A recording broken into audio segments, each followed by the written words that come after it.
What's up, guys? Welcome to the show. We are brought to you by Brotégé, the best new skincare company for the bros, not for the pros. I love Brotégé. Make sure you get on your Loesch game. Go to brotégé.com/deep right now for a special offer.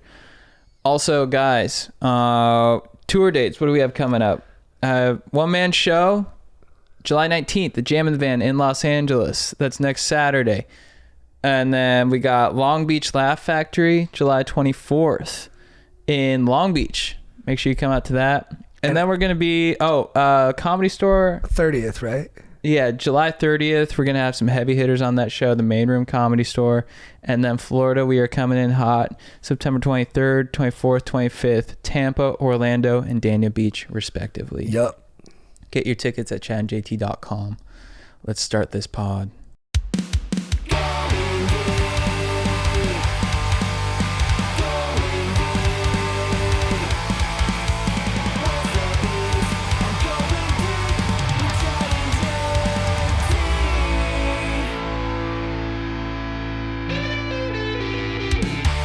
Guys, it's a big draft today. Some would say it's the biggest we've ever done. I mean, we are going after something that has been mentioned so many times in the comments and just never felt like the timing was right. But coming off the 4th of July, wanting to give you guys something equally spectacular, we're doing it. We're going the best film directors of all time. This is huge. It's a scary one. I was doing my research yesterday, crushing YouTube videos. I'm gonna try to keep up with you guys. We'll see. Yeah, this is big. I mean, JT is a big, like the podcasting one we did. JT's heavily influenced my tastes, what I take in artistically. So it's like kind of going up against, your hero in a way, and I'm gonna have to kill him, dude. Yeah, I think I hope I win. Mm-hmm. But also, sometimes when it's the thing you like the most, you don't pick good. Yeah, you get in your dome. I was worried about you because you were we've been hanging out for like 15 minutes. He didn't say one word to me, and he was writing a lot in his notebook. Yeah. And watching a lot of YouTubes of directors talking about their films, and I'm like, he might be gripping it too tight. I kind of went the other way. I just wrote down a bunch of names, sorted them a little bit, and then just kind of backed off and figured maybe I'll be underprepared, but I am worried you're overprepared. Well, we'll see. We'll see. Yeah. All right. Well, let's do it then. Let's see. Oh no! On 3, shoot. 1, 2, 3, shoot. Oh. 1, 2, 3, shoot. Hey yo. 1, 2, 3, shoot. Oh. 1, 2, 3, shoot. Oh. Okay. Dude. Okay. I'm getting one of the guys. Fuck. So there's a top 3. There's a big 3. For me, there was a big 3. Do you know what's funny? I had a top 3 too, but I didn't mind going at the turn. The turn's not bad, but you know what? I think 3 is the spot. All right, here we go. So I want to lose this. That's actually a good point. You guys know more than I do. You're playing 5D chess right now. 1, 2, 3, shoot. Oh, dude, you're eliminated. No, we did the same one. No, we did the same one. All right, 1, 2, 3, shoot. You guys, 1, 2, 3, shoot. 1, 2, 3, shoot. Okay, good. Okay. You wanted to lose that. I wanted the 3 spot. You call it. Yeah, shoot. What do you say? Shoot, right? Yeah, Okay. Yeah. Fuck. I didn't even try and win, but I'll do it. I think want you're in a very unfortunate position being number 1 to pick the greatest director of all time. It's hard. You know what? I'm just gonna go Spielberg. That's what I would have done. Yeah. I think he's the number 1. Yes. Because if you look, he's made. Damn it. All right, here we go. All right, sorry. All right, I gotta breathe. Okay. This is Damn it. Make the case. What? How many decades in a row has he produced at least one great movie? Thank you. What? 70s, 80s, 90s, 2000s, 2010s. Does he have a great movie this decade? I don't know, but at least 50. Not at this least, one. At least what, like 45 years of great movies? Yes. Mm-hmm. Like always delivering. He's also like, he does the Oscar ones, right? He does super fun popcorn ones. Mm-hmm. Sometimes he does both at the same time. He's just done so many. He definitely has like, it's definitely on like the more popcorny version, but he still does the very Oscar-y ones. He's done sick action. You know what I mean? Like he's just done it all. He's so prolific. He's unreal, dude. Look, invented This is who I wanted. Invented the summer blockbuster with Jaws. Yeah. Okay, boom. It's It's a 50-year. Brought us dinosaurs. He brought dinosaurs to life, dude. That movie's so sick. Saving Private Ryan, I think, is my favorite movie. Bro. Yes. The opening D-Day sequence, I think, is one of the greatest action scenes of all time. Yes. He does like the Steadicam stuff. He has evolved over his career. Yeah. Like he was doing, what is it? JT, correct me if I'm wrong. This American New Wave in the 70s. He has bangers in the 70s. Then in the 80s, he's making bangers, Indiana Jones. And then he adapts to this Steadicam sequence in Saving Private Ryan that's absolutely beastly. I mean, yeah, in terms of camera work, I think he's probably the most instinctive filmmaker that's ever lived. You can just feel it when you watch his movies. You're like, everything's in the right place. Mm-hmm. Everything's in perfect order. It's he's just natural. He combined like popular taste with artistry in a way that I don't think anyone's ever matched. Some super, like, you look at the more Oscar-y ones, it's like biopics like Schindler's List, Lincoln, but then you also have like Catch Me If You Can, which is just one of the best family movies. Like everyone loves that movie. How can you not? All the fucking Indiana Jones, dude. Dude, this my God, he's so good. And then you have like decent movies that are like kind of forgettable, like Ready Player One, still fun, still a good movie. Dude, Minority Report. Minority Report rips. Sick. And dude, here's a crazy thing. E.T. and Indiana Jones back to back, 82 and 83. Then in 1993, he releases Schindler's List and Jurassic Park in the same year. Unreal. Crazy. Unreal. And then in, I think, 99, he comes out with Minority Report and Catch Me If You Can in the same year. Crazy. So he's doing post on one of those, like, and then think about how different, like, you're making Jurassic Park and Schindler's List at the same time. You have both those worlds in your head, and then think about how perfectly complete both those movies are. Like, how big is this motherfucker's brain? Yeah, dude. That he can juggle all that shit. My favorite thing about, or not my favorite, but one thing I like about him too is he kind of wants to capture that he has an optimistic view on the human spirit, and you kind of leave his movies with an optimistic kind of like. Even when he tackles things like Schindler's List, it's like in terms of my sensibilities, I prefer that over a more nihilistic view. Me too. I mean, like sometimes I like the nihilistic movies. It's fun how they leave you like just feeling like depressed. But yeah, he's definitely like got a more positive outlook on humanity, and like he just knows how to deliver fun and drama and man, how many Oscars, movie. Just like sweeping music. You know what I mean? Like obviously, like a lot of credit to John Williams for coming up, but like the whole movie always starts with the director. And he just fucking gets it. He's so fun. He changed our whole opinion on sharks. Yeah. Like he he made them evil. Sharks. Yeah. He fucked them for decades. And famously, the shark, the animatronic shark wasn't working, so it was supposed to be earlier in the movie, and then he just built tension around it, and then the reveal of it in the second act, or towards the end of the second act, is a breakthrough moment.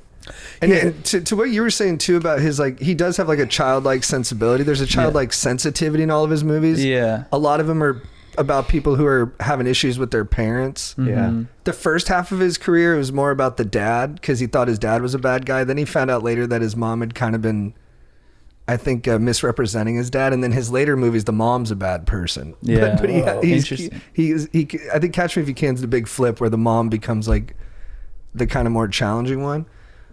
But the way he was able to put those childlike stories into these adult movies is like in Catch Me If You Can, the kid's parents don't want him. So what does he do? He starts stealing so that the FBI guy chasing him becomes like his dad. He's like, well, if my parents won't chase me, I'll make this FBI guy chase me. Right. And that'll be like my version of love. Whoa. Yeah. And that, I mean, he, we were young when Jurassic Park came out, but he brought dinosaurs to life, which is a pretty, at that time too. It's and you go pretty look at feat. it, and they look amazing. Dude, I watched Jurassic Park again recently. Like the T-Rex is still terrifying. It still looks more real than anything. I just saw Jurassic World Rebirth, and like the dinosaurs look way better, and it came out 30 years ago. Yeah, the details, dude. Like you think about how iconic it is to Jurassic Park. You got the T-Rex. He creates this incredible, digitized dinosaur. looks amazing, but then he cuts to just a little cup of water, and the Yeah. water is shaking. And then he creates these amazing velociraptors that are jumping and moving, and they feel real. But what do you remember? You remember the little finger claw. Yeah. getting on the door handle. Like kitchen scene. He totally understands what's going to trigger your reptile brain, and just be like, "What the hell is going on here?" For Jaws, I think it was the author was on set when they were and then tucking the tank in the mouth, to me. He's like, but that wouldn't happen. Like, no one's gonna believe that. He's like, at this point in the movie, basically like, I'll have them wrapped around my finger. They'll believe whatever I want them to believe. I love it. I think that was the right number one pick, Chris. Yeah, dude. The guy. And the music, dude. The music in all of his films. John Williams, dude. You got to talk about Johnny Williams. Even Spielberg himself has said his most important film is a collaborative medium. Of course, the director is the auteur, but he has said himself, John Williams is my number one. Yeah, most and he's got important aspect. He's got some muses, like he's done some great. Obviously, him and Tom Hanks have worked a lot together. Yes. And they've done some great shit, but he's worked with plenty of actors a couple times, and Dude, the father-son stuff, Indiana Jones' Last Crusade is all that. Yeah, Hook Hook is has a amazing. sense of Hook is stuff. is all like, father son daddy stuff. Yep. And when the Fablemans is basically him going straight at it and being like, "This is what I thought happened. This is what actually happened." Well, did you guys watch? I watched part of West Side Story. Did you guys watch it? I tried. I made like 10 minutes. I saw the knife fight scene. That was about it. Right. I mean, his last movie I probably dug was Bridge of Spies, I love Bridge which of is really Spies good. so much. I rewatch Co-written it all by the some time. guys who will come up later. And then I Yeah. think his last masterpiece was probably Lincoln, which I think is love Lincoln. I dude. love Lincoln. Yeah. It's so good. so good. It's dude. so good. The acting, more good actors in that movie than any movie. It's like dude. 40 deep on the. You got like Tim Yeah. Blake Nelson in the 40 hole. James I Spader. love to yell for shame at somebody, dude. Yeah. Like the way that they talk is just so good. It's so good. Dude, Lincoln's stories, dude, are just incredible. Just him telling stories, dude, sitting down, just talking at dudes for 20 minutes. Yeah, the master. All right, Strider, you're up, dude. Dude, this is so hard. I really wanted the number one pick in this just so I could rest. You did it right. Just so I could rest easy. Film. Now is where.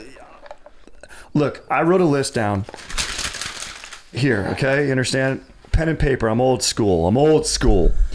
And this is just a guy who his movies are fucking sick. Okay, that's all I'm gonna say. This guy's movies are sick, and there might be a heavier hitter here that's a master of every genre that maybe I should take, but I'm not doing it. I'm taking a guy who makes sick movies, whose movies I want to rewatch, and he's a writer, director, absolute beast, and maybe no one knows more about film than this guy. I'm going Tarantino here in the two hole. I'm going Quentin Tarantino. The guy, Once Upon a Time in Hollywood, absolute beast. I just rewatched his historical whimsy. I'm a history guy. I like this genre that he's carved out of Once Upon a Time in Hollywood, where he rewrites the endings of these things, and it works. Inglourious Bastards, it works. So I mean, I love him, dude. I watched Jackie Brown for the first time recently. Unbelievable movie, dude. It's really fun, dude. No one's movies at this point in my life are more of a must-see event. He's probably, Spielberg, even some other guys that get picked.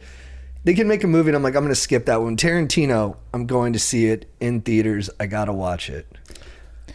Yeah, I mean, he was the first. When I was growing up, where I was watching Kill Bill. And I was like, or I really understood, like, oh, this is like his, like him as the director. This is his vision. Like every time you watch his, you know it's a Tarantino movie when you watch it, just with the shots, the music, the dialogue. It's so distinct, and it's so just him. And he takes your imagination away with him. Like you just totally give it to him, and you're like, dude, where are you going to take me on this ride? And he does cool so well. No one does cooler than Tarantino. Like he'll make, you can be so cool on screen, dude. It's awesome. And his music that he curates and picks is like, this is a man of taste. And it's so true. He like if you think about Pulp Fiction, it's just a sick, cool movie, and it's not overly emotional. I mean, it does have like the religiosity with the Jules character, and you feel really good when Jules kind of makes his way out at the end. Like he puts it in there, But that's why I think Jackie Brown and Once Upon a Time are such special movies, because they both have like a real aching heart to them. And it's probably the most like, I know it's probably the most I feel his movies in those two, especially Jackie Brown with the older couple. Like Totally. I love that movie, and you really feel. And The Lone Officer is incredible. That actor, I forget his name. He's so good. And who's like the novels that he's based on? Elmore Leonard. Yeah, Elmore Leonard. One of the greatest writers ever. Yeah. He they're so rewatchable too. I mean, Inglourious Bastards, I can rewatch. Watch that on repeat and still be entertained. Reservoir Dogs was on TV the other day. I watched like 40 minutes of it. It's so fun. It's so I mean, good. just the dialogue is always, and it's his credit as a writer as well. It's just, everyone's so fun. There's so much cursing. There's so much like intensity, but also lightness to it, you know, because like they're always funny. They're always just like such romps. Yeah. It's funny about Kill Bill because I remember leaving it with my parents. My parents were like, I don't know, it didn't have the normal pizzazz that a Tarantino one does. Yeah. Which like I like kind of hear where they're coming from, but it's still a cool movie. The one sequence where she fights all the guys. Is it Kill Bill 1? Yeah. With, like, I the think it's crazy probably because my 88s? parents don't like I don't think my dad cares for like that extreme of violence, and like didn't find it like it was probably too campy for him. Yeah. Whereas he's like wanted like the Pulp Fiction like pitter patter and like, you know, like, but it's still criminal underbelly. But he just makes such fun movies. It was way more specific than Pulp Fiction in terms. Like I could see it alienating a few. I mean, if you look, I think he's only made one movie I don't love to rewatch, and that's Hateful Eight. Yeah, Hateful Eight's bad. Or Django's like, tough like, to rewatch, but it's good. No, But I disagree. I mean, it's brutal. Yeah, yeah. You know what I mean? Maybe I'll skip the part where the dude gets eaten alive by dogs. Yeah, exactly. But like change the channel for 10 minutes. I think Django, I agree with you, it's not as rewatchable as like Once Upon a Time or Jackie Brown, but it has, I think, his best scene maybe ever, the Leo one where he goes nuts and his hand's bleeding. That's a great scene. And I think it might have his best performance. Samuel L. Jackson in that movie. Bro, he's unreal. As like an Uncle Tom. Unreal. It's crazy because in Django, it's like Christoph Waltz, Leo, and Sam Jackson all could have won Best Supporting Actor because they're all so fucking good in that movie, and the characters are so fun. Mm-hmm. I think my favorite thing about him and Spielberg too is the fun aspect. They understand the importance of like the movie experience. They want the audience to have a great time at the movies, and I think that's you know, if you're going to a Spielberg movie or a Tarantino movie, you're going to have a great time, and it's going to be a memorable experience. And I think that like they understand that it's entertainment. Yeah, and as JT said, it's an event when Tarantino, because he's done a really good job of. I mean, like It's UFC QT. It's and because he's like Spielberg's way more prolific, so a few can slip through the cracks. But like Tarantino, because he's been so targeted with like how many movies he makes, and he you know writes and directs them, it does help eventize it a lot. Mm-hmm. All right, so you guys picked great picks, and you know the thing is Spielberg, the influence. I mean, we don't have Iron Giant without him. We might not have Zemeckis without him. So we don't have Back to the Future without him. Quentin Tarantino, we don't have Grosse Pointe Blank without him. I mean, just the waves that they created were substantial enough to ride. But this next guy is right there with him.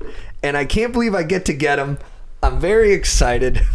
I mean, come on. He is synonymous with American film. Spielberg's got like 12 certified bangers. I think QT's got 8. This next guy... Some would say 11. I could say 15 certified bangers. Let's go. Plus documentary. I mean, he is the master of the authentic world, of the frenetic camera, of the high-paced edit, of rock and roll music. I'm going with none other than Martin fucking Scorsese, dude. Nice, dude. Yeah, dude. He's a freaking beast, dude. There's gonna be a lot of white guys on The this Last Waltz, dude. That's why I like his documentary of The Last Waltz. Probably like crazy that I said that first after you said this pick. Yeah. Because he's got so many movies But that it's are so like good. above and beyond. Yeah. But it's so just good. incredible. I mean, look, Taxi Driver, Raging Bull, King of Comedy, Goodfellas, Casino, Gangs in New York, The Departed. It's insane. All the movies are super rewatchable. I don't think anyone, Wolf of Wall Street, I don't think anyone is better with a camera than him. Mm-hmm. I don't think anyone... He's Casino? Yeah. Bro. I don't think anybody... Just watch it. Exactly. It's got "Give Me Shelter" in it. It's Aaron Scorsese. I'm not a huge camera guy, like in terms of like studying the compositions and the lighting and stuff like that. But one thing I like a lot is like theme. And I can remember so many moments in his films where he just nailed what the theme of it was with just the way he orchestrated a scene that it stayed with me forever. Like when I was probably 13 or 14, I saw Gangs in New York. Oh. And that remains one of my favorites, even though it's kind of a mess of a movie. It's like long and has a lot of digressions, but I absolutely love it. And if you think about the ending, you got Leo DiCaprio representing his gang, which is the immigrants from Ireland, right? Mm-hmm. And they're being used as like political foils and they're fodder for the war. But he's just trying to carve out a niche for his people in this new world. And he's fighting against Daniel Day-Lewis of the natives, who are somewhat misguided. They've only been there for like 30 years longer, but they're like, no, this is our country. And he's trying to protect his home turf. And they're going to have their final mega battle, dude. They're going to go toe to toe and settle whose land is whose land. And right as they're about to fight, cannonballs just blow them up from the army trying to break up a riot. And you realize their whole squabble over turf, it means nothing to the grander machinations of technology and government and just time. And then by the end of it, they're both covered in dirt. You can't tell them apart. I remember being so disappointed because I'm like, man, they didn't even fight. We didn't even see the battle. I know. But I guess I understand that was the point. But yeah, it's just... And it stuck with me because I'll always remember that because I'm like, I didn't see that. But you're supposed to have the big fight. What happened? Yeah. And it's obscured. You can't really see him. You know, he's so good. I mean, my two favorite are probably Goodfellas and Wolf of Wall Street. Yeah. I mean, Taxi Driver. 20 years apart? Yeah, and Taxi Driver, I watched that, a few years back. And that, I mean, even though it stuck with me for days. It's so psychotic and super fun. Yeah, and then I mean, Departed. When I was coming up, that was just. I know it's not your favorite, but Departed's sick though. It's an awesome, it's still fun really movie. good. It's sick. And it's. I mean, it has so many. I mean, Jack Nicholson. I mean, Mark Wahlberg, and it's one of those ones where I'm like, I don't think that's his best. So I feel like I was more negative about it because it won so many awards, and I was like, he'd made better movies, but I was still glad that he got that. That's what I'm so happy that he got his Oscar, even if it's like not the movie that I would have picked. Like, and we liked the original a lot too. I thought Infernal Affairs. I like that it focused more on the Damon character. But yeah, I don't know. I mean, he's 80. He's still the fucking greatest, and. I think the most people cop him too. He's the most influential. Yeah, I think so. Like, there's people that do bad versions of him.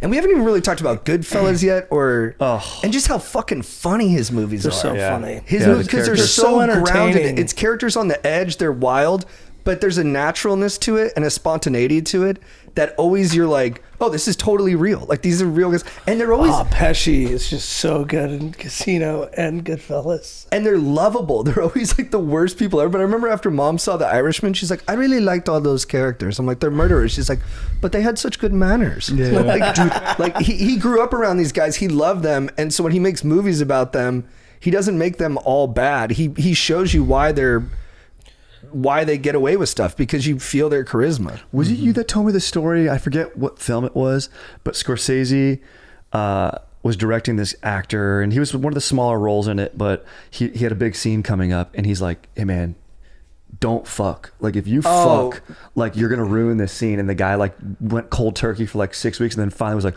look, I got a bone, and then boned. And literally, like, when the camera went up, Scorsese's like, cut, you fucking idiot, you had sex. I could tell you had sex. You said that was for After Hours, right? Yeah. Bill Simmons just told that story that Griffin Dunn said it, like, and then Scorsese knew, dude, he understands movies on like a DNA level. And he knows what he wants from his actor, and he can just sense the humanity. And After Hours is a great comedy, and like, it's not in the mobster canon, so I think it gets overlooked. But all of his movies are really cool and always super smart.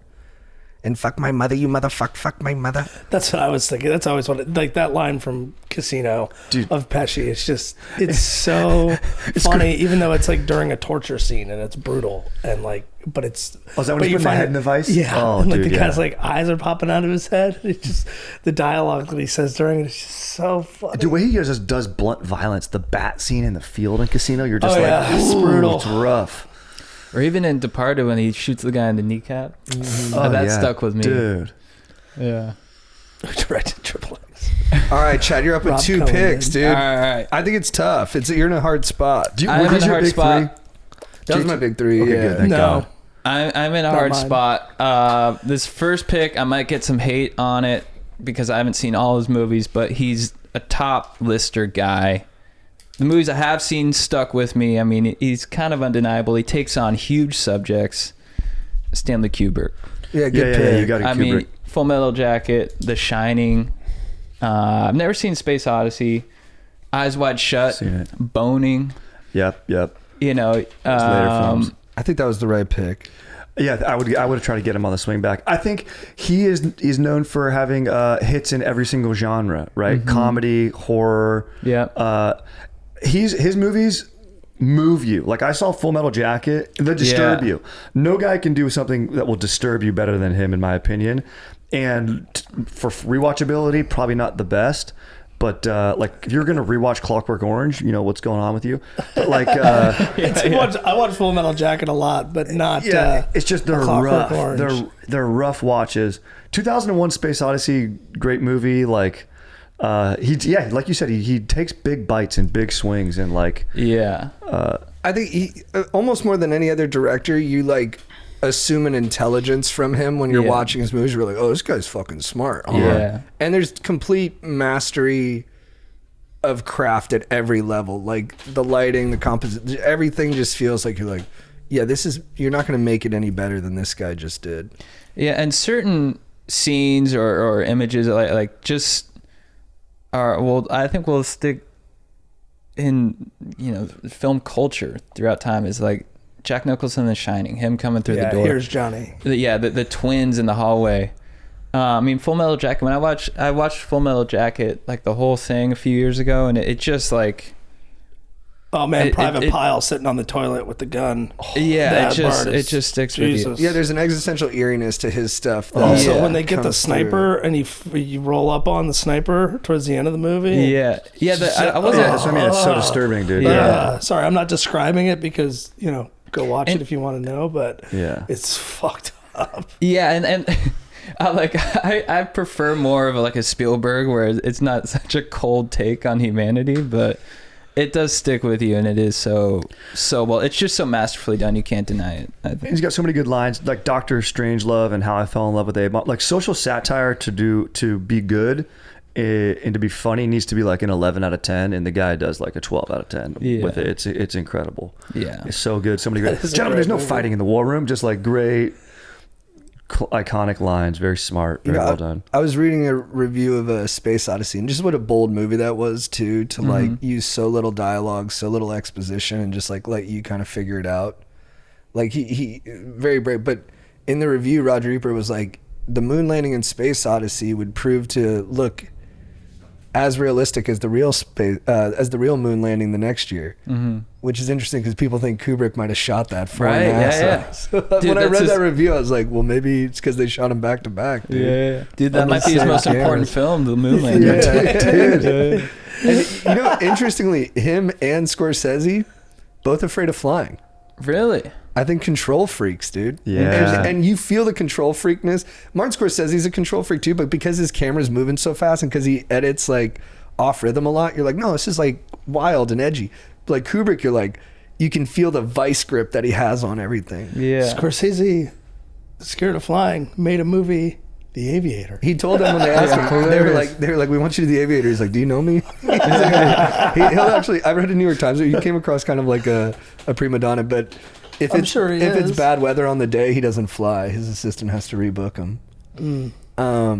Yeah, that's a great pick, man. I mean, just so unique, all those movies. I haven't seen Barry Lyndon or 2001, so it's never going to be one that I pick just because. Spartacus is sick. I mean, I really need to see guess Doctor Strangelove.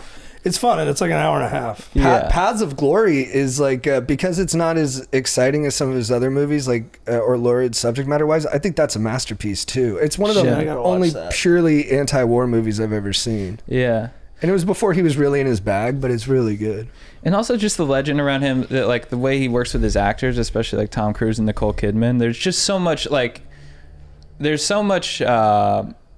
to his process that people might talk about his process just as much as the movie of like the time it took to film Eyes Wide Shut. Sometimes he takes like 10 years to make a movie. Like just that whole like, there's just so much legend around him. Or like The Shining that he like terrorized. Yeah. What's her name? Shelley Duvall. Shelley Duvall. Yeah. That he like was like horrible to her. Although I don't think she was as. I read something where she was lately where before she passed where she was like didn't seem bitter or anything about it, even though it seemed like he was. I think it's consistent with a lot of really. Especially older auteur directors, is there's like a sadism to how they treat everybody. Yeah. And especially, his movies are kind of about that. And yeah, like with Tom Cruise and Nicole Kidman and Eyes Wide Shut, he kept Tom Cruise isolated from everybody. He wanted him in his head. He spent like a year just doing like therapy sessions with him and learning what his insecurities were so he could amplify those when they were on camera. And then when he shoots the scene where Nicole Kidman's talking about how she fantasizes about cheating on him, he kept them alone in a room where there was no camera ops in there. They had cameras set up, but there was no one else in the room. And he just kept them in there for like the whole day. Yeah. So that Tom Cruise really did feel like he was locked into hearing this awful shit. Yeah. And some hot sailor. That scene sticks with you. It seems so good. It's so good. It's like, it's just her describing, just a fantasy of just this sailor that she saw one time, and it's fucked up. I haven't seen The Killing. Movie. Someone mentioned The Killing. People really like that one and think it did a lot for crime and noir films and stuff. All right, Chad, you're up with the next one. All right, this next one, I love this guy. Every time he has a movie, it's an event, and he takes on. This guy is epic. He controlled the lights in Chicago for one of his shoots. I heard he messes with time. He messes with your head. He takes on huge subjects, whether it's space, dreams, and Batman himself. I'm going Christopher Nolan. You guys don't like it? I think you don't like Nolan? I think you could have got him later. I think it's a good pick, actually. No, I like it. I like it. I think I'm just licking my chops, hoping that some people come back around to me. So you know what? I'm focused on my list. I've heard his style as patrician, glossy, aristocratic. He directs in a suit. You know what I think he's the best at is cross-cutting at huge scale and multiple settings. Like, what do you think's the best Christopher Nolan scene?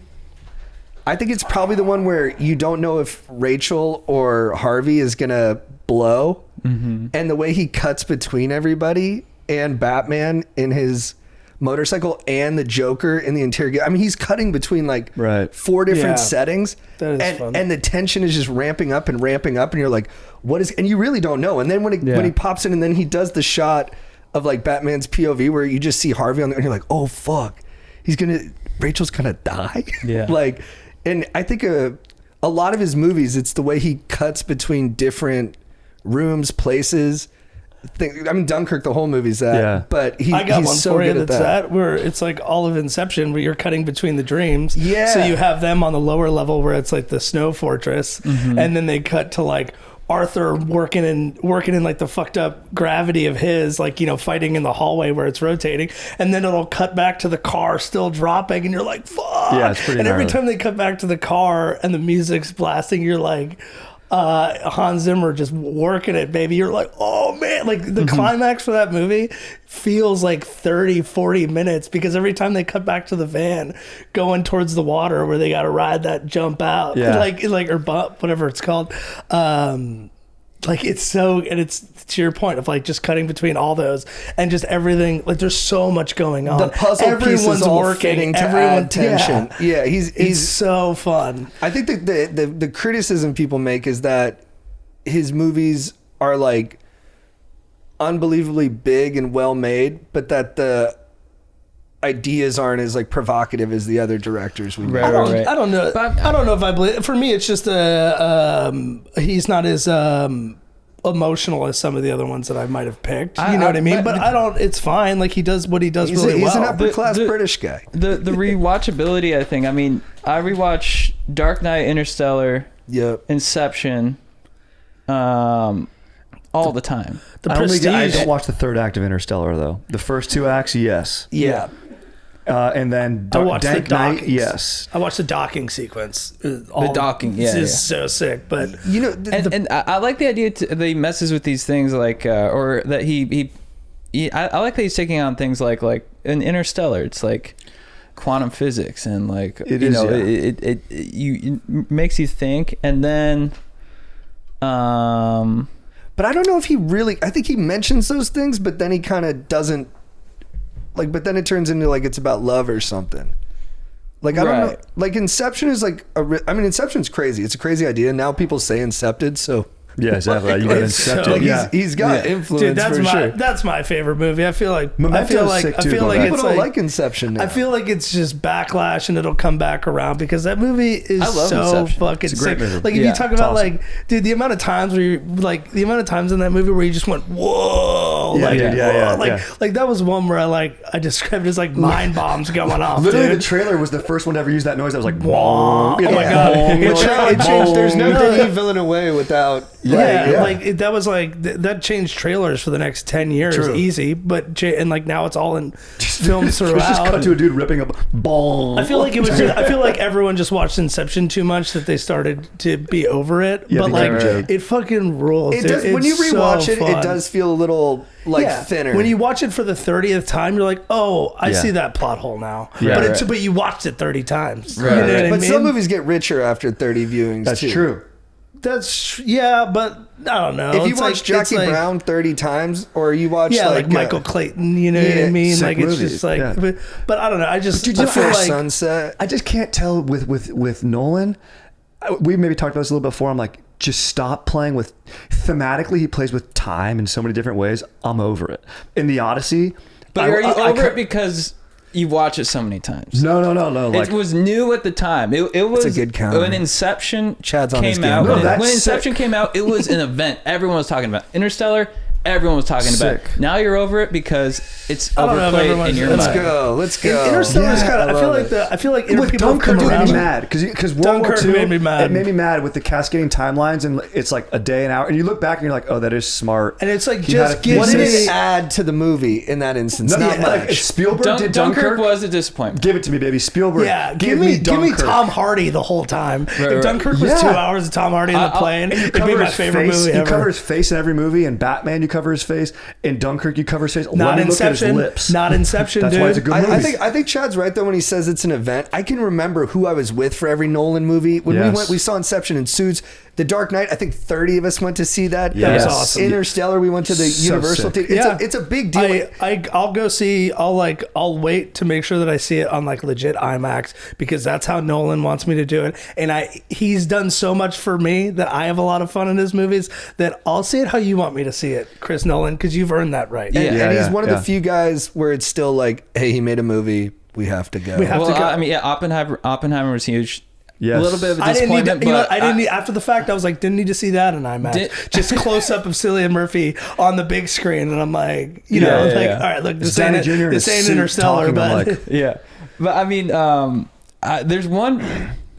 How epic it is in Interstellar when he starts spinning the ship, the music that goes along with that when he's trying to dock with the spinning ship. that scene is. It's the one of sound my. mixing It's is one of. I mean, it's it's- one of the best. you- It's such a fun scene. I'll rewatch it on the plane and it'll be like, and you're like, oh. You can just, unreal. You just Yeah. skip to that. You know. Because we talked about it so much, it's amping the pickup now. So I got to end it with one more zinger.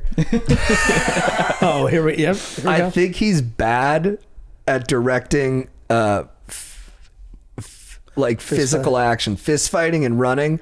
Right. It's real uncoordinated. You lose where you're at all the time. You're like, what? And then, I mean, there's famous moments of it now that maybe because people like in like Dark Knight Rises, Bane misses, punches a wall, Batman skirts away. And then Bane, when no one's there, swings and hits the wall again. No, he punched Yeah. because he's frustrated. So Yeah, that part rules. That part rules. That part rules. But he does with his action. He is a little bit. Look, I get it. Like Batman looks a little. Batman looks like he's It's in stuck other in a movies, too. rubber It's suit. in Insomnia, you know what too. I mean? Like he looks like he's wearing a suit where he can't turn his neck. You know what I mean? Yeah. So like, and like Tenet has the problem of like somebody fighting forwards and somebody fighting backwards. You can't tell who's throwing punches. So it looks like the fight in Team America where the two dolls like are just going like that's like all the fight scenes. And he took the with Batman, he took the superhero movie to the next. Like they're kind of like a little cheesy beforehand. They're kind of cheesy after. He made the grounded superhero movie became a thing that happened for years later. Where they're like, we're gonna do like the amount of people that were probably we'll all do like the grounded, gritty superhero take. They all got that from Batman Begins. He totally figured out a new way to do a superhero movie that people hadn't done before. Yeah. And then Marvel comes along later doing, the glossier action comedy version. And I don't even think you would have gotten that had the Dark Knight or Batman Begins not set the other, like the opposite aesthetic for it. He's a beast. Yeah. All right. That was a great pick, man. With this next one, oh man, that's Strider licking his lips. I know I'm going to lose out on some bros I really love. You know what, actually? I'll let one of you guys have it. I'm going Heart today. I'm going with, look, I grew up watching movies and I had the distinct honor of getting to grow up watching movies with this guy. I mean, what's better than having a bro when you're watching some flicks and you guys can turn and experience them together? And so in honor of that tradition, I'm going with a brother combo that has been described as two brains and one mouth. That's what I would take. I'm going with guys who have been making masterful films for 40 years. Are they heartless? Do they make movies that anger me?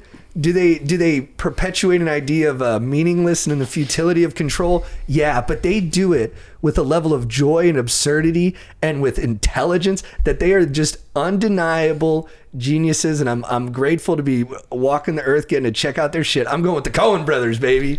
Oh, man. I knew this wasn't going to come to me, but I was hoping this is for when you said who was in my top three, it was Coen Brothers. I was hoping to get him on the way back. And that was a great description. I don't even know who you were going to take besides them. I'm like, this is exactly who I would have taken, the Coen Brothers. I was going to go older, but I mean, just Joel and Ethan. It's like what else do you need besides put these two movies up, right? No Country, The Big Lebowski. Yeah. Incredible, yes. I mean, that just alone. Between those, just like, and then get everything in between. You know what I mean? Like a fucking hilarious stoner comedy, and then one of like the darkest, like wonderful movies that you'll ever see. Like fucked up westerny kind of vibe. Mm-hmm. Like they're two masterpieces done by the same dudes that are completely different. Yep. And dude, like, if you watch No Country for Old Men, you're like, oh, you guys could have been the best action movie directors of all time if you wanted it. Yeah. Mm-hmm. Like, they'd be the best in any genre if they wanted, but they want to just make, like, annoying literary movies that just, like, are like, life sucks, you suck. And I'm like, you know what? You're so good at doing it, I'll let you do. Like, the fact that they get all these movies made is crazy. Yeah. Their movies are such bitter pills. You're like, who financed Inside Llewyn Davis? I'm like, well, thank God they did, because it's like... Oh, that movie's great. Oh, it's their best late period. When, like, just, yeah. And the goofiness they bring to some movies, it's so amazing. Like, you know, when you're watching a movie and you're like, you can just feel that the director, in this case directors, have such a strong perception or understanding of what they like, and they're throwing it in there. And so when you watch their movies, it's like that absurdity that they throw in there is, you're like, it's so unique to them. You almost automatically know that it's a Coen Brother movie. Yeah. Oh, and for sure. Like, such interesting choices, like no music on No Country, like or no score. Dude, just found out that my wife hasn't seen that. What? And I was like, you're in for such a fucking treat. Also, like, no wonder you don't love Javier Bardem as much as I do. She's like, I love Javier Bardem. I'm like, yeah, but it's not enough. Just wait. You don't love him you need to see his best character. Because you've seen, like, you've seen Vicky Cristina, but you haven't seen Anton Chigurh. Like, that's like, babe, you want to get horny? So check out weird. Anton Chigurh. Well, that's the thing. She's got the horniness version. Now you need to see the other side. Yes, and dude, like, No Country, I mean, talking about the futility of control, lots of their movies are about a guy who finds money and tries to, like, make it happen. Maybe, you know, and again, like Gangs of New York, you think, all right, collision course, bad guy, good guy.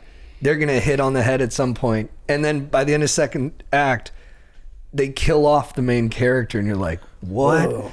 but there's such good filmmakers. Instead of that being disappointed, it actually makes the whole thing work. You're like, oh. And also talking there about is no order influential. to this. You don't get your hero's journey every time. Sometimes that gets thwarted. Dark small town, somebody finds a pile of money. Like, I don't know if they invented that, but they definitely like made it big, and that's one of like the most enduring like premises to movies. Like, you will see a movie that starts with that premise every year, and that'll happen for eternity, it feels like. Yeah, the And you know what I corrupting mean? elements of money, and then the corrupting element of control, like trying to be like, oh, I can make this happen. And I mean, just the dialogue in Fargo too. From when I was a kid, like I still say "darn tootin'." Like there's just And like the it's iconic. specificity. Yeah, You know what I mean? Like, so many people, Yeah. like you bring up Fargo and they go, oh, Yeah. the wood chipper. Like, it's Yeah, like, oh. you like it's just, it was Yeah. such a cultural touchstone for so many, for like people our age up to our parents' age and beyond. You know what I mean? Like, who just like, and I love Miller's Crossing. It's not as well known, but it is such a good fucking movie. It's so good. I mean, the writing in that one, and then it's when And Barry that's one- Sonnenfeld was still their DP, and like that one is. And that action scene with Albert Finney is, to your point about like they could have been the best action.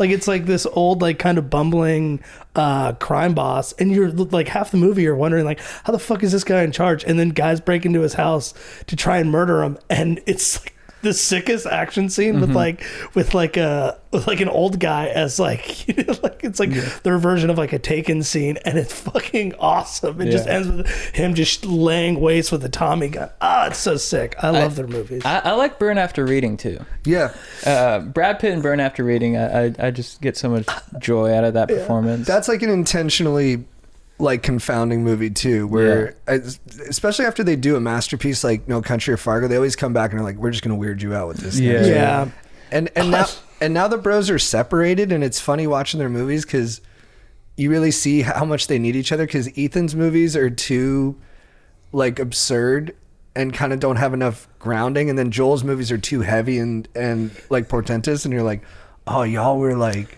Balancing each other. yeah, you need to get the band back Intolerable together. Cruelty. I do like that. Oh, movie. yeah. It's like, I get it if you don't, because it's a lot, but I don't know. I really like that movie. Who are they back together now? No, they're still doing their own. Like Joel did Macbeth, and Ethan did Drive Away Dolls or something. And then he just had another one come out Yeah. that I haven't seen. I watched Macbeth in theaters. I was more It's just cool. like, I was like, I need to see this. Right. You Yeah. know, I need to see Denzel doing Macbeth. Shakespeare. Yeah.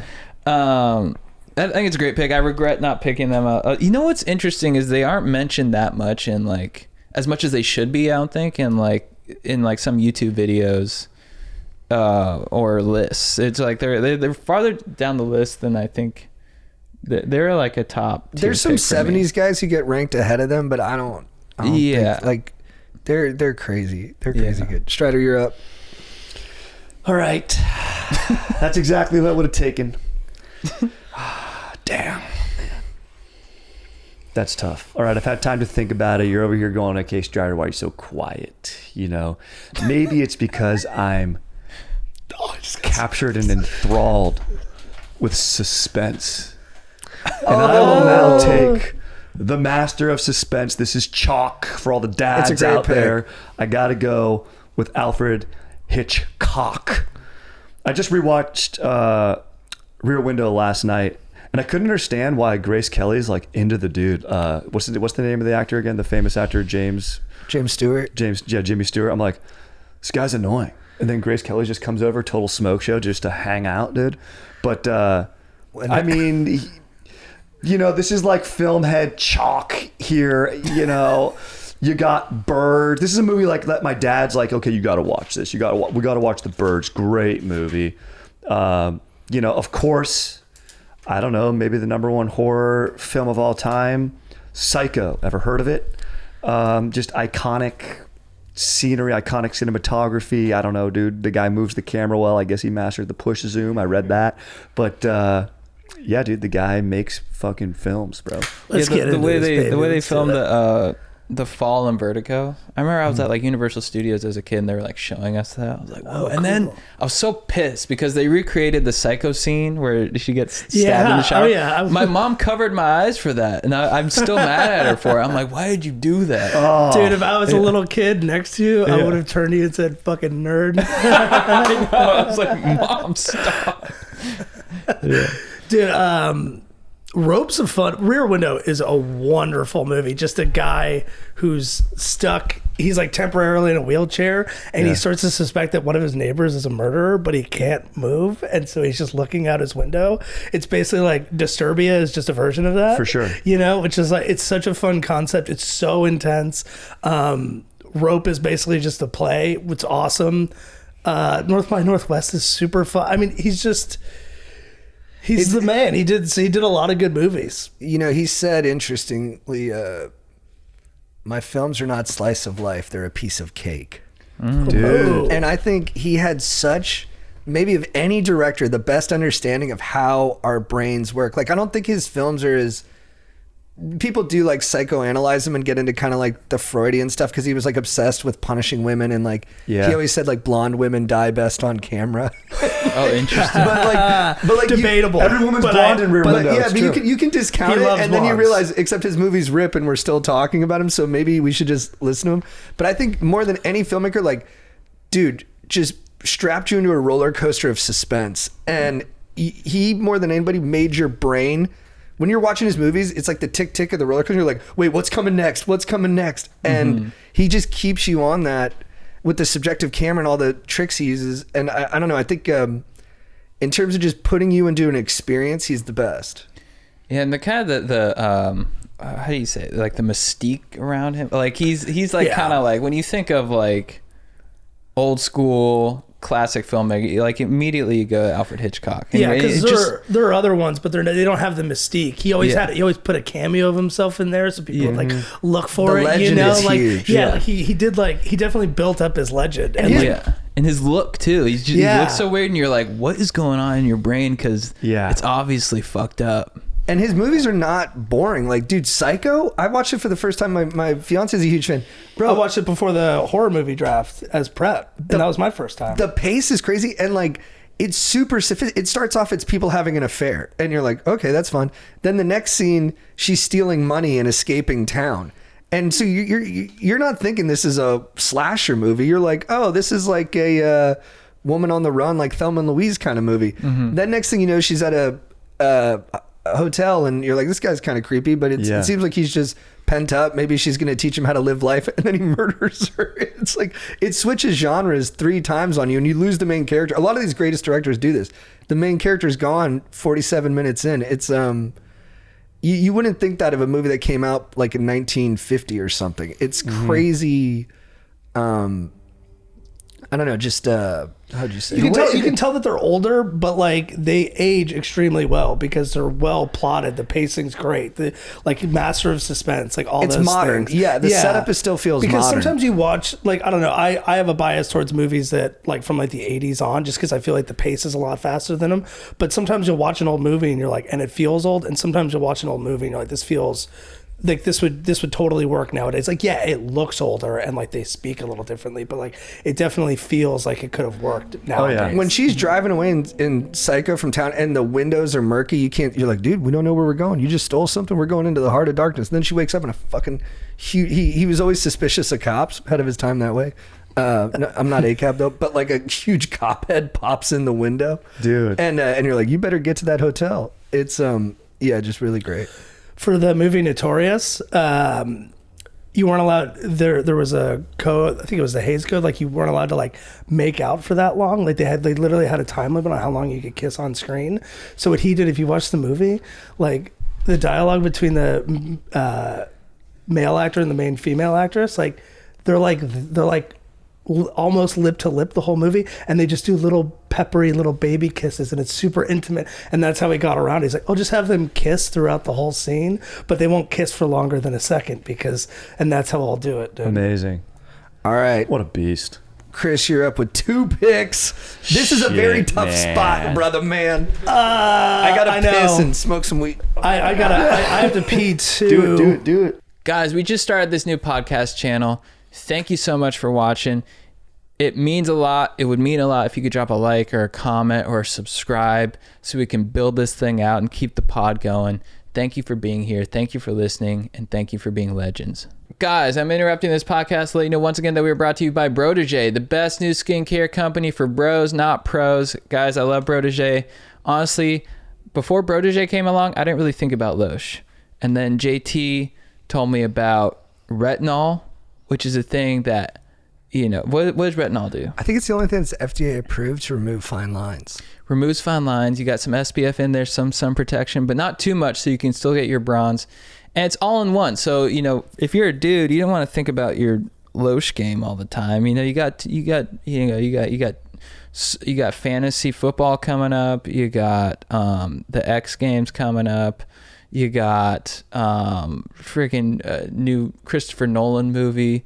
You got a lot of things coming up. You don't want to think about your Loche. That's why Brotégé comes in. They're like, dude, just put this Loche on your face. You will look good. You will feel good. You will de-age yourself. And that fires me up. Let's go.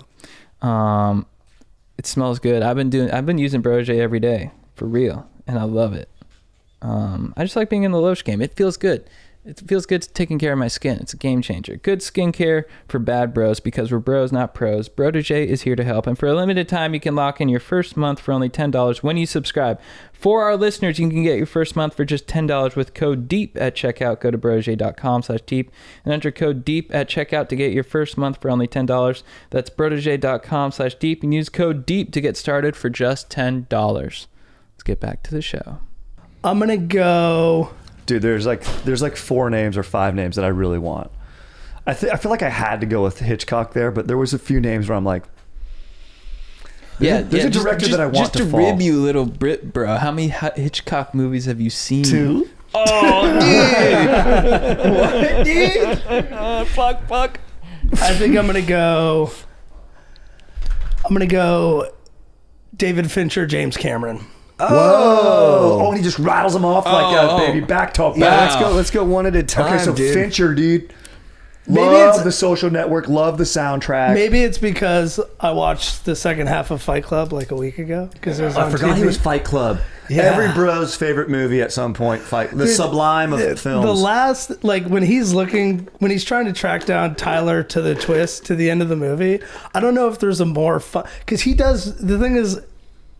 I don't know if there's a more fun like 40 minutes in any movie, but like he does suspense incredibly well. He does creepy. His movies will make you feel gross and stick with you, but he also can do super fucking fun. Yeah. Like Gone Girl is such a fun movie. Awesome. Fight Club for as icky as it can make you feel, and it just kind of looks gross. Like everything feels like it's covered in like goo, you know, like dark, nasty, like oil. Like the whole movie looks like that, but it's still so fucking fun, and the performances are so fun.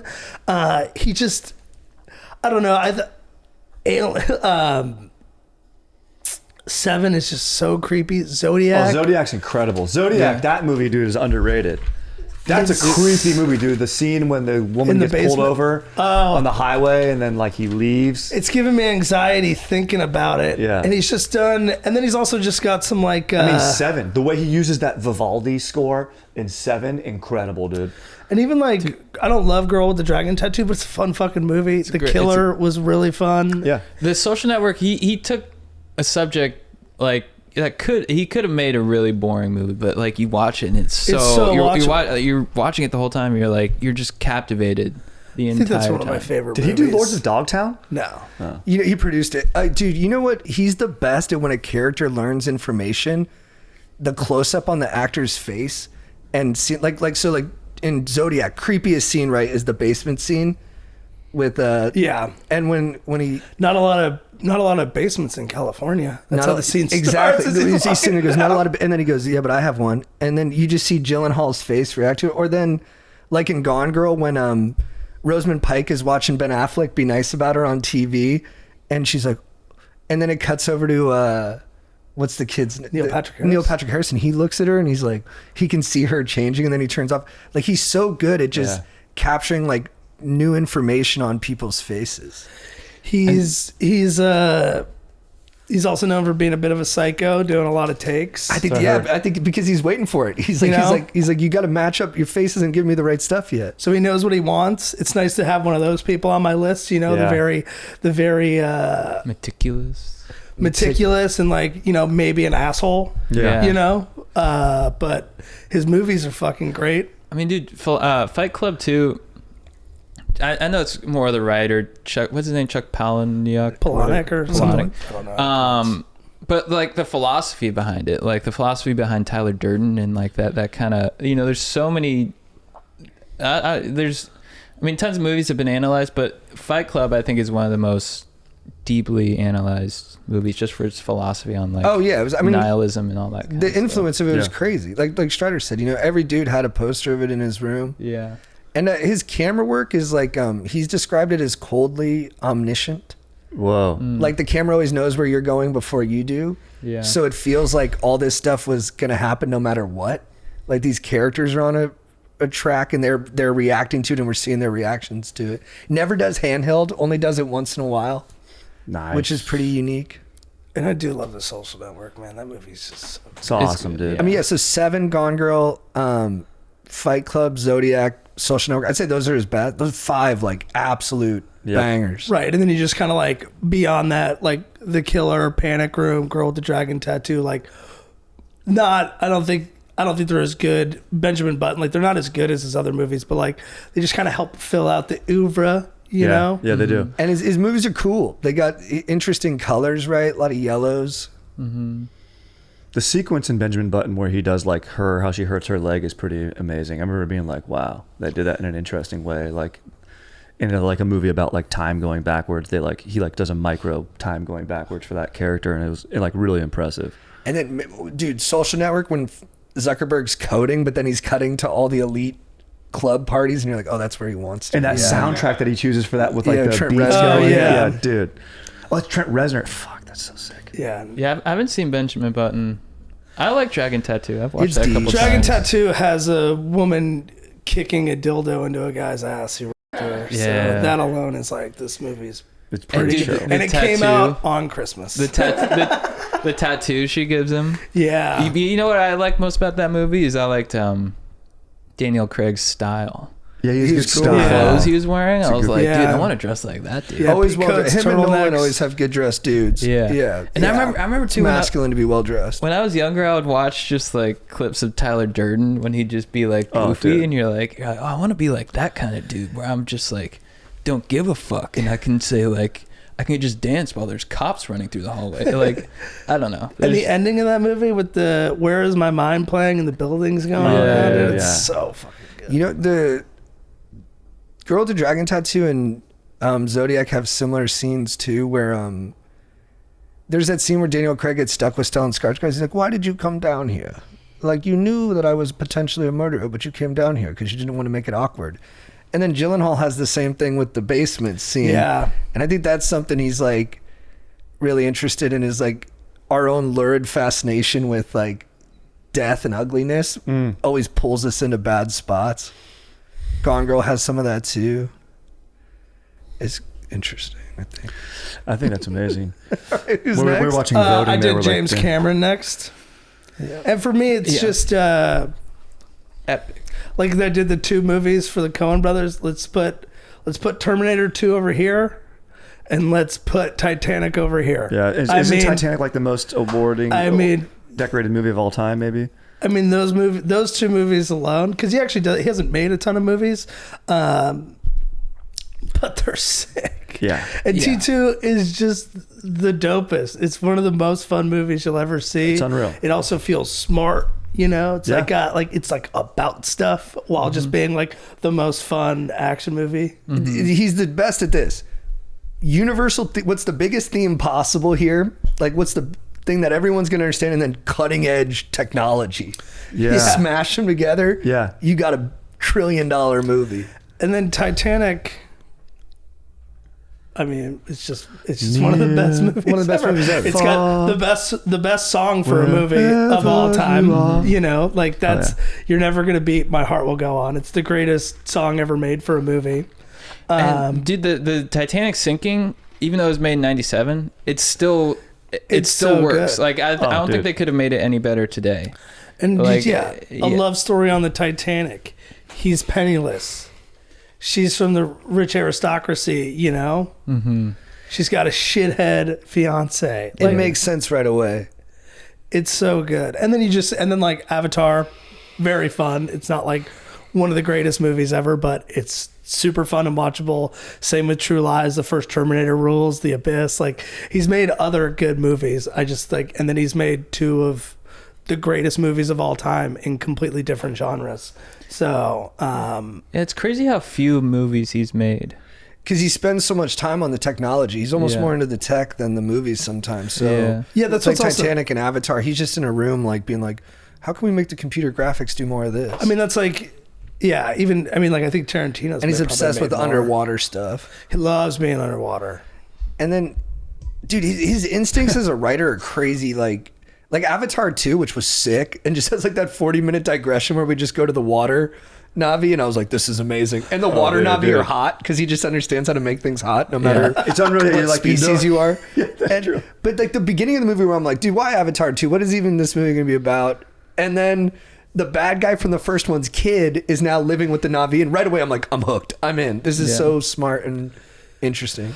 Dude, I'll keep seeing all those Avatar movies in theaters. And that's another one where it's like, you want me to see this in whatever format you want. Like, I'm down, dude. However you want me to do it, I'll do it. Because, like, you know what you're talking about, and I'm along for the ride. So let me do it. And, dude, the end of T2, where Arnold, bro. now I know why. Now I know why you cry. Yeah. Come on, man. A robot? And 10 minutes before that, that's like, I think I talked about this on the action movie draft. Dude, when he's on top of the big rig with the assault rifle and he's just unloading into the T-1000 and you just see the muzzle flash just getting lit up. It's so fucking unreal. sick. And that bad guy, Liquid Metal is the bad guy. You're like, how do you stop? Best bad guy. You're like, how do you stop this thing? You freeze it, but fuck, we're in a fucking smelting factory. Shit. He'd probably the be one place that he can't be. Like, that's where we are. And it totally rips. He'd probably be top 4 if he made more movies. I know. I know. But you know what? He's probably, I think he's outgrossed all, like, you know. You gotta put everyone that's been taken so far against James Cameron. And always strong female leads. Yeah. Yeah, he friggin' loves chicks, dude. He does. Unlike Chris Nolan. And was married to another director that might come up who's hot and good at making movies. Makes good movies for dudes. All right, I gotta pee. Great pick. Strider, you're up. All right. I see some of the people on your list. There's no way you're picking some of those. No, these are my sleepers, dude. Don't worry. Oh yeah. JT's right now looking at Jim Jarmusch's name real big. I'm not picking Jim Jarmusch, dude. That's for you, bro. dude. That's for you, dude. Yeah. That's to throw you off, bro. That's funny. Oh shit, man. Collective box office, $2 million. Yeah, exactly, dude. He does make good movies. Oh yeah, because we watched Broken Flowers together. That's a great movie. And we talk about it, and we pitch a show together where you reference, and I'm like, okay, this guy's legit, dude. I was like, I need to know this. All right, dude. I mean, shit, bro. There's a few directions where I want to go right now where I'm like... Minus the chat, Jake, because they're giving away too much. Yeah, thank you. Don't worry. Dude. I'm like, you know...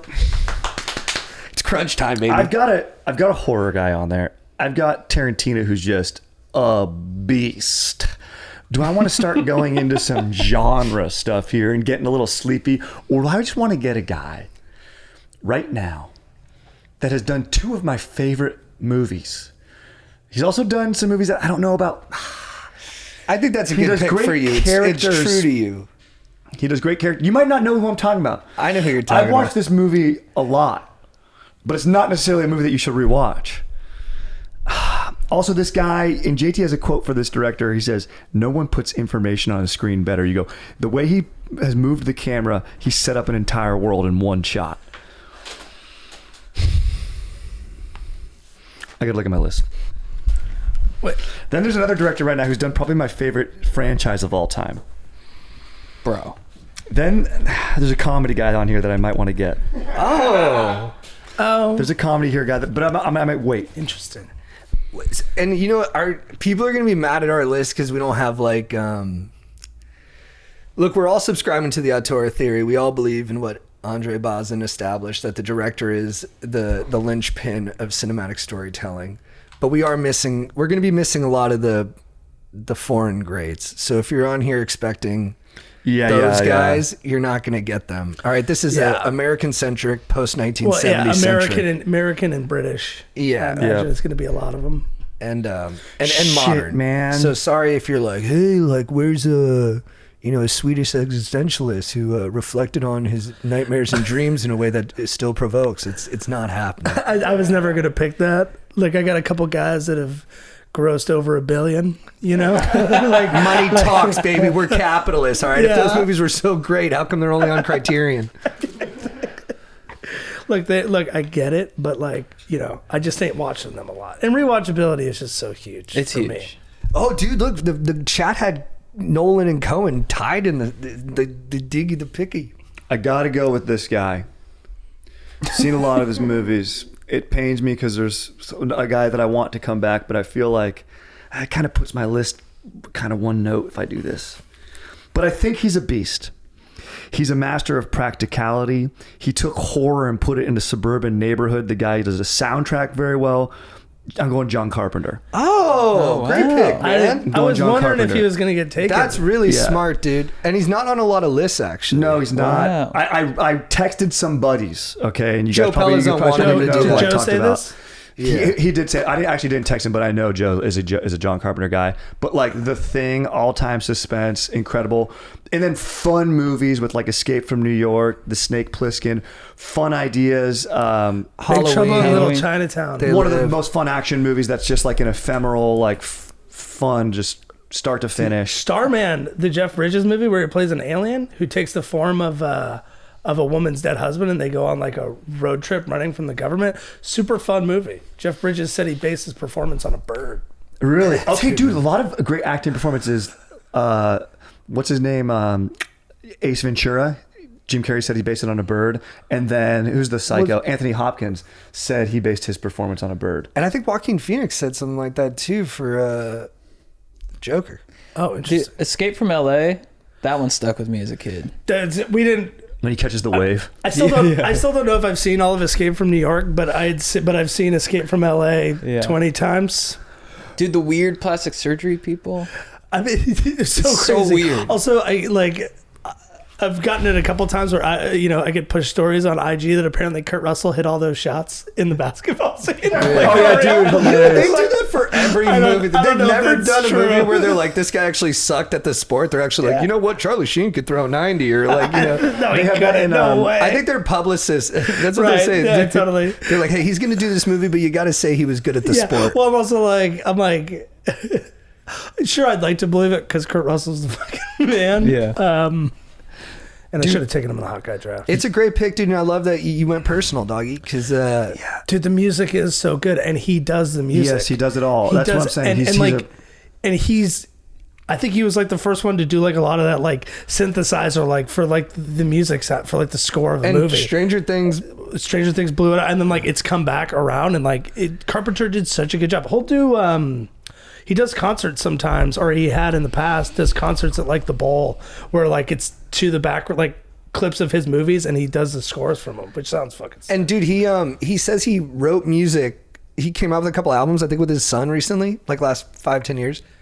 That's meant to be listened to when you drive through the Hollywood Hills. Oh, really? Oh, that's sick. I did it one night. It's pretty fun. Is it awesome? Yeah, that's fun. cool. Oh, wow. And it's just a cool thing. You're like, yeah, it's a night, And dude, That's awesome. What I love too about it is in this era of CGI and all this type of stuff, which can elevate the medium, but the practical stuff that he uses, like in The Thing, it just looks extra creepy when the alien's like think, and like it just has the paddles. Yeah, the paddle scene is just one of the all-time great. Like, holy fuck! Yeah, I did not see that coming. It's so fun. And his misdirect, where he'll have like in Halloween, where the guy's like looking in his car right here, and then all of a sudden, fucking something comes out of here, just manipulating.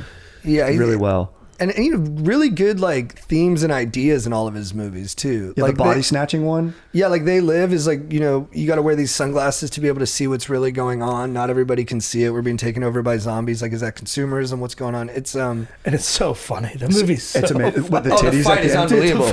that fight scene. You put those glasses on, or you start eating that trash can. and then it's just like a 15-minute fight that you just think it ends like 5 times. It's so good. Yeah, he's got a great sense of humor. All right, I'm up, dudes. I gotta go chalk on this one with Scorsese and Coen Brothers. I have, you know, a set of directors that have had legendary careers that have spanned classics over multiple decades. With this next director, I'm going in the opposite direction. This is someone who reached the highest of highs. And they say when your legs go as a director, you're done. And this guy wore himself out. He broke his back making the greatest 4-movie stretch in cinema history. He is the godfather of filmmaking. I'm going with Francis Ford Coppola. Yeah. I mean, come on. The Godfather. I mean, dude, the thing with his movies, especially with the Godfather movies, you're just sitting there chilling, watching it, and you can feel the meaning. He's so good with mood. I can't even explain to you sometimes why The Godfather is so good. I just know when I'm watching, I'm like, holy shit, this is important and a lot is happening. Totally. And like, I feel it's a novel. That's what it is. It's you know, he takes his time with the movie. He's going to Italy. We're coming back. Michael's in the mob. He's out of the mob. And by the end of it, what you feel isn't a movie. It's like a real American story. It's to me, between those two, the conversation a little bit, although I find that one a little hard to get through, and Apocalypse Now, the mood he was able to establish and the feeling he was able to imbue in you is beyond what any other filmmaker's ever acconched. It's been a while since I've watched The Conversation, but it is a really good movie. And it's like, it's creepy. Like, and it's like, it just has like, there's just this dread to it that it's just like, that only like guys who really know what they're doing can get that, where you're just watching like a normal dialogue scene, like, why does this feel so intense and heavy? Like they're not even talking about anything, but it's just imbued in it. It's awesome. The legend around the making of Apocalypse Now, Heart of Darkness, dude. Yeah, it's just so quotable. I mean, Godfather, when you grow up, you always hear about the Godfather. That's like the first movie you hear about. You got to see the Godfather. It's the touchstone. Yeah, I mean, Apocalypse Now, they were supposed to only shoot for like 3 months. It ended up taking more than a year. Martin Sheen had a heart attack. Francis Ford Coppola went through a breakup. Everyone got sick. Typhoons wiped out all the sets. But, you know, Truffaut has this quote where he says, I only want to see films that are about the ecstasy or agony of making films. And I think Coppola lived his life exactly like, he's like, dude, if I can't make it big and huge and memorable, it's just not worth it. And then he now he directs movies. He's so tired from those 4 movies.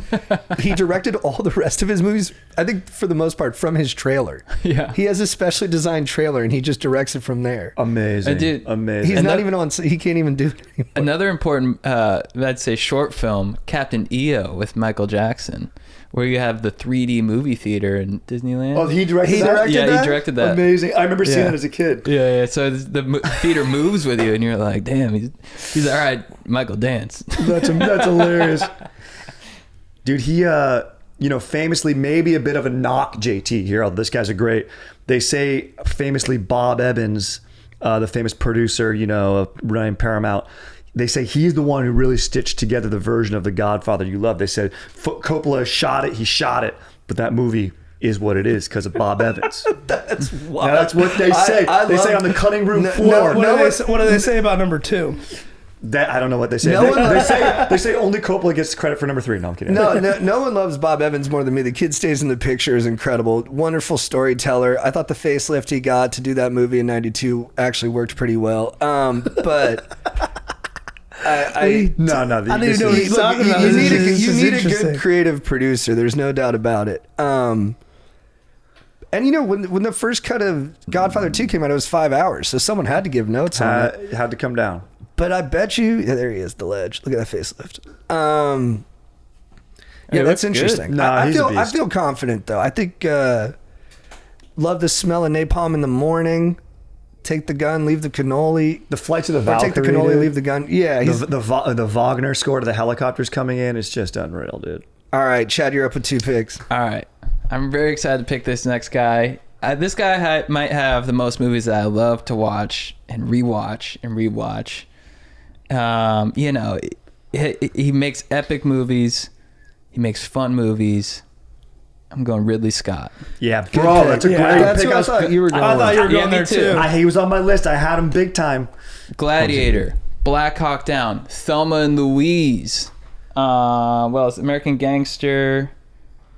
You know, Thelma and Louise is the movie that puts him over the top for me. Yeah, I love agreed. it, yeah. But for me, it's like another one where it's like I picked 2 movies and it's like Thelma and Louise and I mean, Gladiator. Yeah. Like because I think those are his 2 best movies and they're so different. And then Blade Runner and Alien, which are also Oh, fuck, yeah, Alien. totally right. classics. Fuck, I thought about And those taking 4 Ridley, movies should've. are so different from one another. And he's the I best. thought The Last Duel was good. American Last Duel's- Gangster was good. Dude, The Martian's a great movie. The That's Martian. super fun. He did G.I. Jane? Yeah, baby. Well, you know Wow. what's different about him than a lot of the other guys we've picked? A lot of the other guys we picked are more like writer, director auteurs, where they're like, I've been obsessed with this subject forever. I want to make this movie.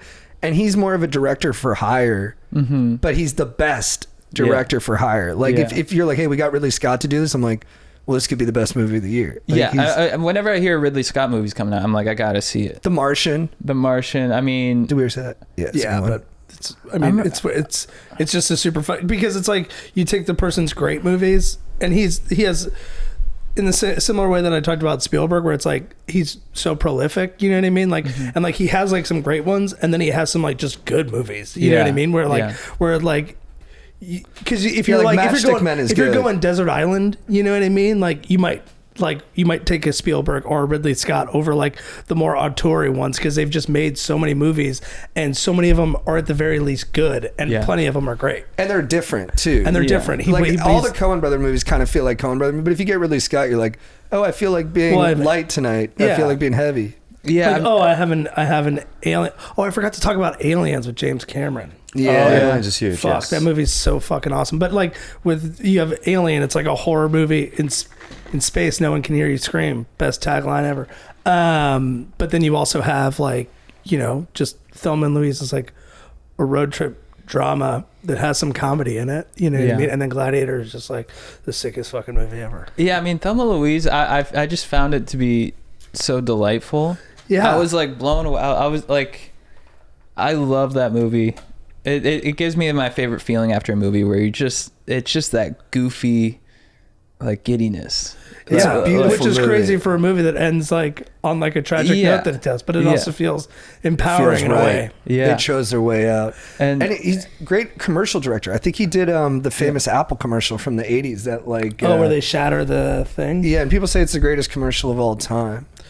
And then Black Hawk Down and Gladiator, I think those are 2 of the movies I've rewatched the most. Mm-hmm. Gladiator, when I saw that in theaters, like, I that's up there with one of my top movie theater experiences. Same. Saw it 3 times.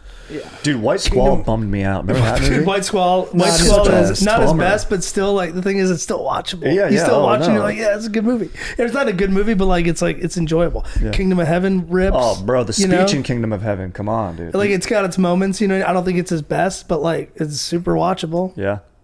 No, he's the man. Saladin. Okay.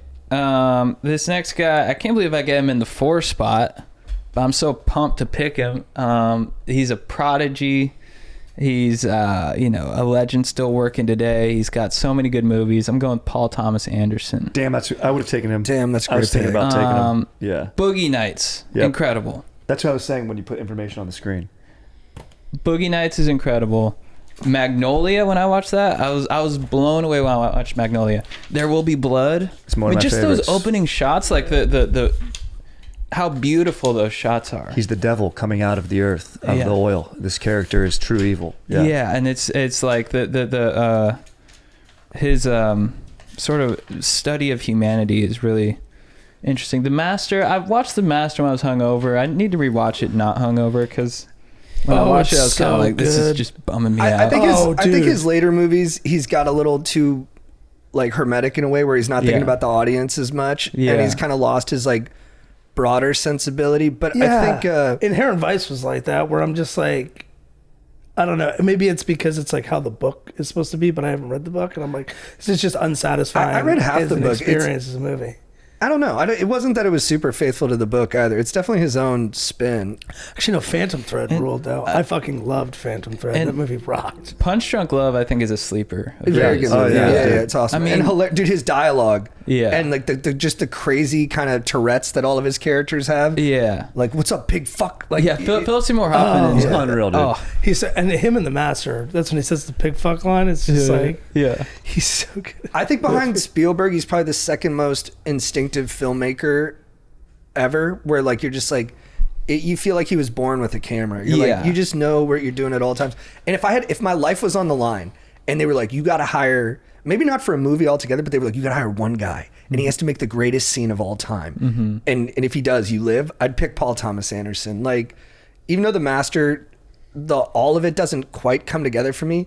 Like the auditing scene where they're just the first one with him and oh my god, where they don't blink. Like when I was watching that in theaters, I was like, what? How did they fucking achieve the insanity of this? And then Boogie Nights, the Alfred Molina scene with the firecrackers and to stuff. Jesse's girl playing in the background. They're dude. just like coked out, gonna rob a drug dealer. Like that's. And how old was he when he did Boogie Nights? Probably like 27 or something. Something crazy, 28. Yeah, Dude, crazy. The getting into the pool where the camera goes in the pool. The first half of Boogie Nights is It's unreal. Dude, the way that you're the having crane moves. so much fun. Yeah. And then the second half, you're having the worst fucking time. But it's dude, it's such a it's such so a letdown. good. Man, you really feel like just like everyone's just doing so much coke in that movie, and it's just like the anxiety from like that whole second half of just like everybody just kind of looks like shit, and they're just like obviously too coked out. Oh, it's so good. And you know, he's a weirdo. He's unabashed about his weirdoness. Like there's always perversion in his movies. There's always like juvenile kind of like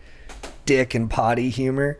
But that's combined with like, I know when I watch one of his movies, like whether it's Phantom Thread or There Will Be Blood, I'm like, I know this motherfucker read 6,000 books on fashion design or on the oil business and knows everything about this thing. Yeah. He's the man. I hope his next movie looks like it could be, we're coming back to Banger Town. We're coming back to like Boogie Nights, Magnolia. I'm really excited for it. What's his next movie? It's Leo DiCaprio. And it's like Devil in the White City. Benicio too, I think. No, it's like a weird like. It's got a long ass title. I can't like seems only like it's about like an something. alt-right conspiracy guy. One battle after another. That looks good. And I think in his trailers now he uses no footage that will be in the actual movie. Hilarious. So weird. I don't man. Sometimes I feel hoodwinked by that. Yeah. It annoys me. Dude, speaking of which, to go back to my Nolan's taking on the Odyssey, which I'm excited for. That should be. Just saw the teaser for that. Yeah. I'm definitely seeing that one. He's gonna play with time so much. It's gonna be so annoying. Oh, dude, you're gonna love it. We did it, dude. Penelope. It is. Yeah. No, dude, you get it, dude. It's gonna yeah, it's gonna be so Calypso's Island. on the Oh dude. yeah, maybe it all takes place at Calypso's Island, and they don't know time is moving without that. Whoa, Yeah. I'm annoyed. Yeah, I'm annoyed too. He's gonna be stuck on Cersei the Witch for too long. Get out of here, dude. I'm just gonna be annoyed. Anyway, dude, PTA is a great pick.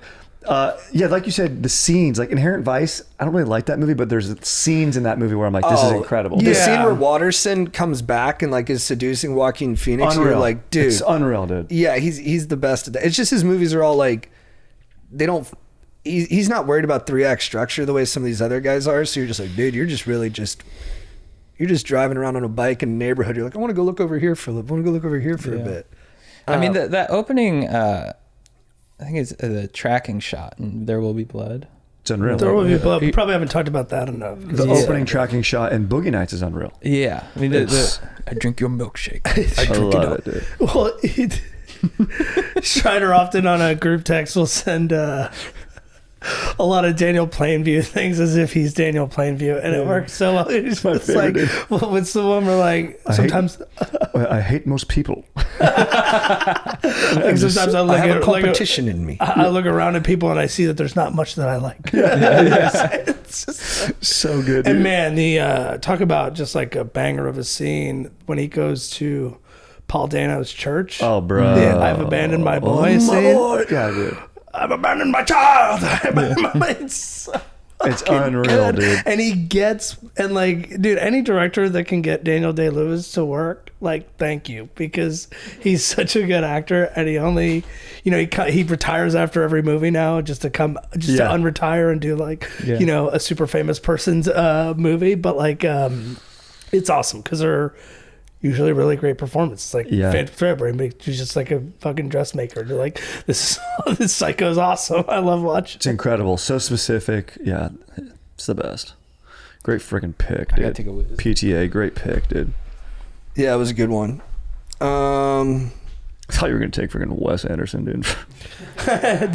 Well, you know what's crazy is like, and if you would have just, and talk about getting like hermetic and getting too far up your butt with like what you're into and not enough what the audiences do. If you do Wes Anderson after Bottle Rocket, Rushmore, and Royal Tenenbaums, it's great bangers. You would have said he's gonna. Scorsese had him pinned as like he's gonna be the director of this era, and like, you know, now he does like New Yorker articles for movies, and you're just like asleep just watching the trailer. I haven't seen the last two, but I heard Asteroid City was good. Like, no one actually. I watched it. No, come on, man. But yeah, it's actually like there are a couple ones when I was thinking about these lists that like, man, if you would have asked me 10 years ago, you know, or like who I thought would have been the guys, you know what I mean?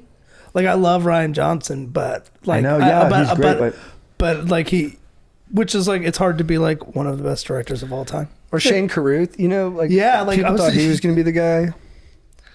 I love you, Rian Johnson. I love it. I like him. I like him a lot too. No disrespect. He's hurt. I fucking love your movies. So. Okay, cool. I'm gonna go. And I love Wes Anderson movies. So do I. I'm gonna go personal with this one. Can never go wrong. Let me settle into my energy. You gonna take? Yeah, a lot of filmmaking, like Nolan, I think does this. I think Fincher does this. There's kind of a masculine cool to these movies. Yeah, and I thought you were going. And I think that's a very popular way to make movies. There's maybe too many of those filmmakers, you know, masculine cool. And when you're young, the kind of masculine stuff you like is like Sly Stallone and Arnold Schwarzenegger. But then you get a little older and you're like, you know, I think the world's a little more complicated and sophisticated than these dudes could handle. And that's when you discover this dude's movies. And this guy is the peak of competent men, which for me, when I need a lift, when I'm feeling down, I'll watch this guy's movies and I'm like, you know what? I'm a dude and dudes can make things happen. He's got a long list of bangers. I'm going with the master of masculine skill, Michael Mann. Oh, fuck, dude. Great pick. Such a good pick. Michael Mann's a beast, dude. He's the man. And I think it's two ends. And it peaked with Miami Vice, where it's just skill porn. You're just like, dude, these guys are good at everything. They talk well about the things they do well. They can drive anything. They can fix anything. And he shoots it beautifully. You know, the famous digital camera. He's very into masculinity and kind of unpacking his movies. I think that was best done probably in Collateral. Mm-hmm. And he's just... oh, bro, yeah. He brings so much intelligence to badassness that I could just watch his movies forever. I think the best ones, Heat, The Insider, Collateral, Miami Vice, more than almost any director. Oh, and Last of the Mohicans. More than almost any filmmaker, I could just watch his movies on a loop. Yeah. And just like feel like just in a cool, narcotized, like the drug of just badass dudes. I'm just like, yeah, baby, keep it coming. Heat, every time I watch Heat, and Miami Vice, you just get so fired up. Heat, you watch it, like, every time I start watching it, I'm like, I gotta finish it. And I mean, it's a 3-hour movie, but you just pop in anytime and you're like, fuck. It's so good. The shootout downtown, oh my gosh, so iconic. Tom Sizemore. It just feels so real too. And then I just, you know, Miami Vice got bashed on when it came out, but I think it's reemerged as a classic. I think it looks amazing, and I don't think the story's as deep as like Collateral or Heat, where you're really feeling the the themes underneath it, but just in terms of like, dude, this is just some sick shit to check out. It's incredible. And dude, if you're gonna, sorry, go ahead, Chris. I was gonna say it just feels like more of like a popcorn movie. I mean, I would enjoy eating popcorn to all these movies, but it's just like yeah, it just feels a little bit more surface, but it's super fun. I mean, they're just fucking cruising on go fast boats, dude. Can you imagine watching Heat in theaters? Some Moby. I know, it sucks. I I wish I could go back and watch, dude. Or Last of the Mohicans in theater. I love the last 8 minutes, dude. If your job as a director is to put information on a screen, there's no dialogue in like the climax of that movie. It's just that unbelievable promenade. Score. That score is unreal, so and then it's just payoff, in the highest stakes action you can ever see, dude. It's just unreal. And he's super simple with the motivations with a lot of his characters. It's just like, dude, I'm a badass dude, and all I care about is my craft. But wait, I just fell in love with a chick, and now I might have to change. Yes. And then the endings of his movies, dude. You think about the ending of Heat and Collateral, which I think The Insider's amazing and super sick. Yeah. But it's not a shooter, and he's a shooter guy. Yeah. So like Heat and Collateral. At the ending of Heat, you got De Niro going against Pacino. You don't know who you want to win. You love them both. Yeah. And then on like a like off of a tarmac, so you got like planes coming in. It's just like such a cool setting. What gives De Niro away? The light, his shadow. Yeah. The shadow of his crime life, the shadow of his mistakes. It gives him away. That's what gets him killed. Then at the end of Collateral, I used to be bummed out. I'm like, how did Jamie Foxx kill Tom Cruise when Tom Cruise is like the Predator? Yeah. I watched a video on it. So the sliding doors on the subway, right? If you look at where Tom Cruise shot, as he does in the whole movie, he shoots 2 into the chest, 1 into the head. He hit the sliding doors right in the middle. Yeah. Whereas Jamie Foxx shoots everywhere. Tom Cruise, his masculinity was trapped by his rigid life and his inability to access his own feelings. So when the moment came, he was stuck being the same guy ever again. Jamie Foxx had transcended himself and was able to adapt to the moment. Right. I mean, dude. That's awesome. He's all time to say I Ching, adapt, you know? Bro. And he's peppering this stuff in. He's peppering this, and that's... And it's so cool because I'd seen the movie for like 10 or 15 years before it was pointed out that like, yeah, you see the bullet, like where the bullets hit in the metal doors. Because he's always double tapping, dude. He's like addicted to it. A chapter of JT's life where I'd roll over to this place when we were living in WeHo and kind of by Air One Dank. And you'd walk in and you'd be like, dude, sit down and watch this thing on Heat real quick. And I'd sit down and we'd watch like a breakdown of like Heat characters. Video essays came out on YouTube and I was like, dude, this is the shit, JT bro. would be like, you see the coyote, you have to understand. You were like, I don't really watch movies anymore. I just watch video breakdowns of movies and TV. There's some really good ones, man. I'd come home and be like, Joe, my dad would be like, what do you talk about? I'm like, well, here, we gotta pull up this video real quick. You got 3 hours? The movie that we're talking about is an hour and a half. The video essay is 3. Dude, 2 things. His use of audio slave in Collateral. Dude, yeah. So sick. Epic. With the coyotes. With the coyotes. It's a freaking LA at night movie, dude. Let's go. I love how much he loves LA too. Then in Heat, the cafe scene, that like in acting classes, they're like, this is the scene between De Niro and Pacino. Like they're like, this is you can learn all about acting by watching the 2 of these guys just go at it. And it's all singles, right? I don't think he does any like, you don't see them at the table together. It's like just one off. He makes really great choices. The jargon, the way people talk, what's that got to do about the press at TNT? Dude, John Voight's hair in that movie. Oh, yeah. He's got like long. And dude, Waingro, that's the guy. How much do you hate Waingro? You hate he has guy. no code, dude. Yeah, you hate that guy. You gotta have a code. Dude, the way he kills... Who's in Collateral? Who's the detective? Who's Ruffalo. Yeah, the way he kills Ruffalo too. You just do not see that coming. Oh man, it's such a bummer. I know. Yeah, Mark Ruffalo. Just leaving the club, dude. Yeah. What's the club name? Fucking pick. I forget. But yeah, so Michael Mann. What a G. What a great pick. All right, Strider, you're up. Dude, this is just so fucking hard to do this, make choices. With great directors, they make choices, dude, and I'm trying to make one of those right now, and it's just so difficult. I mean, that was such a good pick. It kept me from going to my notes, so I apologize that I'm sort of vamping here as I'm diving into my next pick. Really difficult. There's there's some franchises here I like. There's some guys who do. Some of these guys are like, they do what they do so well. I'm thinking about getting international. I'm thinking about going across. I'm thinking about switching up. Nah, I'm not gonna do that. I'm not gonna take. I'm just gonna go. I'm gonna go with heart. I'm gonna go with stuff that I like to watch, dude.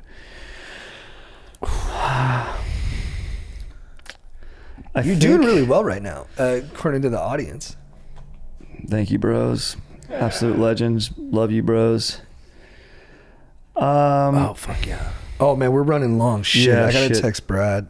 Oh really? Shit. Okay, I'll hurry up here. Fuck. You want to do just 4 rounds? Or? No, we got to do 5. We have to, dude. I gotta hurry up. Come on, Strider. Don't drop the hacky sack. You got to make a choice. Exactly. This is just so difficult. Directors make choices. Did you already say that? Yes, but damn.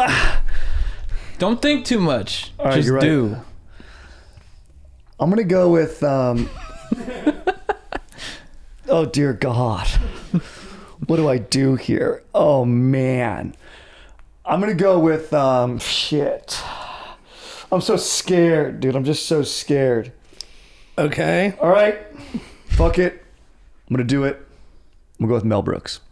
Oh, dude, that's cool. I'm going Good pick. comedy. I think you could win this thing. That's a good list. I'm going comedy. He's old school. I'm old head. I get it. They're gonna everyone's Strider, dude. Get your hemorrhoids checked. Whatever, dude. Time for your colonoscopy. Fine. Whatever. The guy has made some of my favorite comedies. He's an absolute beast. He is a comedy auteur. I think if you're gonna pick a comedy director, and I'm going genre here. I have two horror guys, so I should have mixed it up maybe, but I don't know. Just talk about Mel Brooks, dude.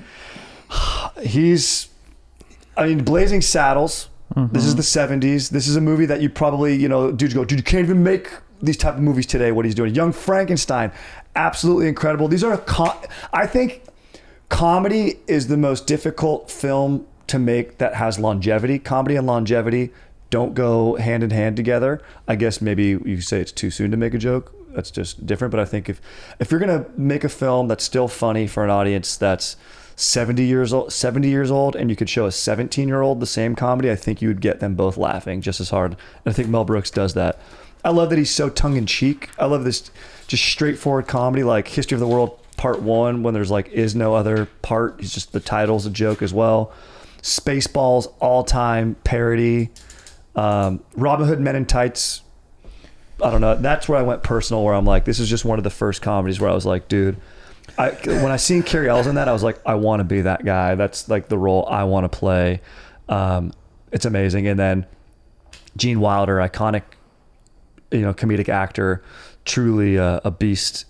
And yeah, just, I don't know, Blazing Saddles is probably the best movie, I think, comedy-wise, perhaps. Spaceballs is just my favorite, but probably because I just love Star Wars so much, and it was the Star Wars were my favorite movies growing up, and then I saw Spaceballs, and I was like, this is also Rick Moranis and Spaceballs. It was just yesterday, I was just going to food you. His dark helmet. Dude, he's so Dark good. helmet. It's so good. And his movies work for kids and adults too. Oh yeah, they can bridge the generation gap so well, and just the insane places they go, the meta. He does it very meta, the whole last act of Blazing Saddles when they're on the studio and it's a dance number, and it's just he can surprise you. It's strong. Yeah, so It's a good pick. huge. Chris, you got 2, dude, and then you're Dunskies. There's a lot on the table. Look at dude. these lists. These lists. Dude, fire I'm me wondering up. if I take a freaking pervert. I know who you're thinking. Dude, we I was thinking of him. He was probably my second or third pick in that one. I think you have to take him. Talking about women on camera. Talking about women. Oh yeah.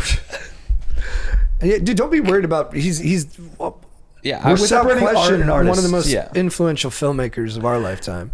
This is an artist. And dude, if you're going by number of bangers, Spielberg's got 12, Scorsese's got 12. This guy has he's in that Jake's- range. Yeah, there's actually Just two stop huge perverts. There's No, two I huge know. perverts right here that you can get. I didn't even think of the one I had pervert. my tier 1, tier 2 honorable mentions, and then my pervert list. And then Directors are perverts. They're voyeurs. but I kind of want because I have Don't take them. I'll take them. yeah, no, that's what I'm trying to figure out because obviously it's 2 picks. Chris is a great list here, dude. Spielberg, Fincher, Cameron. Fuck. We're lucky we're not calling Aaron though, because I think Aaron would say flip Fincher and Cameron. Yeah, he probably would. Yeah. Yeah. Oh no, I wanted to, he but for I sure wanted, would. but He for like, sure would. I wanted to get like more auteur, and then I mean they're all auteurs, but like I wanted like the more box office boost I wanted in the 3 hole, and get somebody more like artistic, even though they're both artists, you know, in the 2 hole. Oh man, fuck. I hear you, dude. You got to reference It's so your list. tough because there's also people that like I could take, and like I think they'll definitely get there. Just pick one and we'll talk about them, and then Yeah, you know what? Let's do it, dude. Let's do it. Woody Allen. it's the right pick. Yeah, man. there you go. Great pick. You know what's so hilarious about this pick is that as a director, like if you're talking about a director is the guy who sets up the camera and knows where to move it, he is horrendous. Like Vicky Cristina of Barcelona is like, a lot of his movies are all wide shots, and a lot of his shots that he leaves in the final cut are out of focus. Really? Like there's literally out of focus shots. And then, you know, great filmmakers don't use narration. He always has narration. I say all that to say Scorsese used a lot of narration. I say all that to say none of it matters. His movies are the best, and I can watch them all day. If I was stuck with only his movies, I'd be a happy guy. Yeah, he's made so many iconic films. Manhattan. 1, 2. I mean, Annie Hall is probably his most famous. Yeah. But then you like Match Point's great. Blue Jasmine fucking rules. Midnight in Paris, delightful. Yeah, after Midnight 2000. in Paris, like he's, I love that movie. And like those are like he's made. It's another one that like he's done it for decades. You know, he made a shitload of movies, so he's got plenty of forgettable ones, but he's also has like so many amazing ones. Yeah, every time I watch It his just movies, sucks that like he molested his stepdaughter. Yeah. Yeah. Bummer.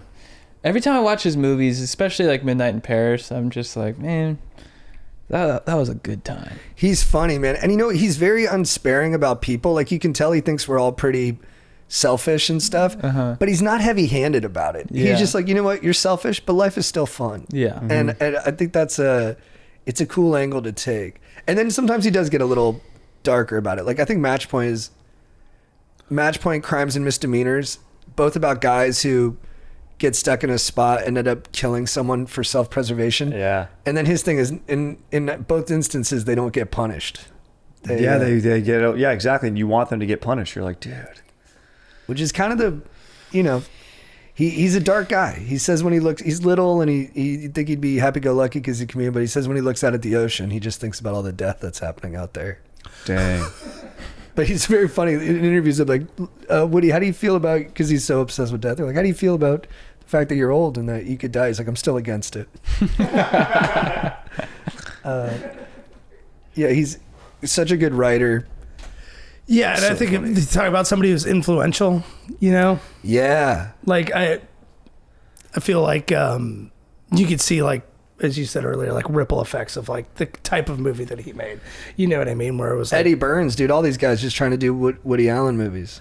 yeah, and like I love, like it's like you could tell somebody's really good when you see knockoffs of their movie and they're still good. Like Tarantino's like that. Like watching a Tarantino knockoff or like a Coen Brothers movie knockoff, like you're like, yeah, it's still watchable because like, you know, they copied somebody's A paper and, you know, it's like a B minus. You know, like still pretty good. All right, now my last pick. If I pick is tough.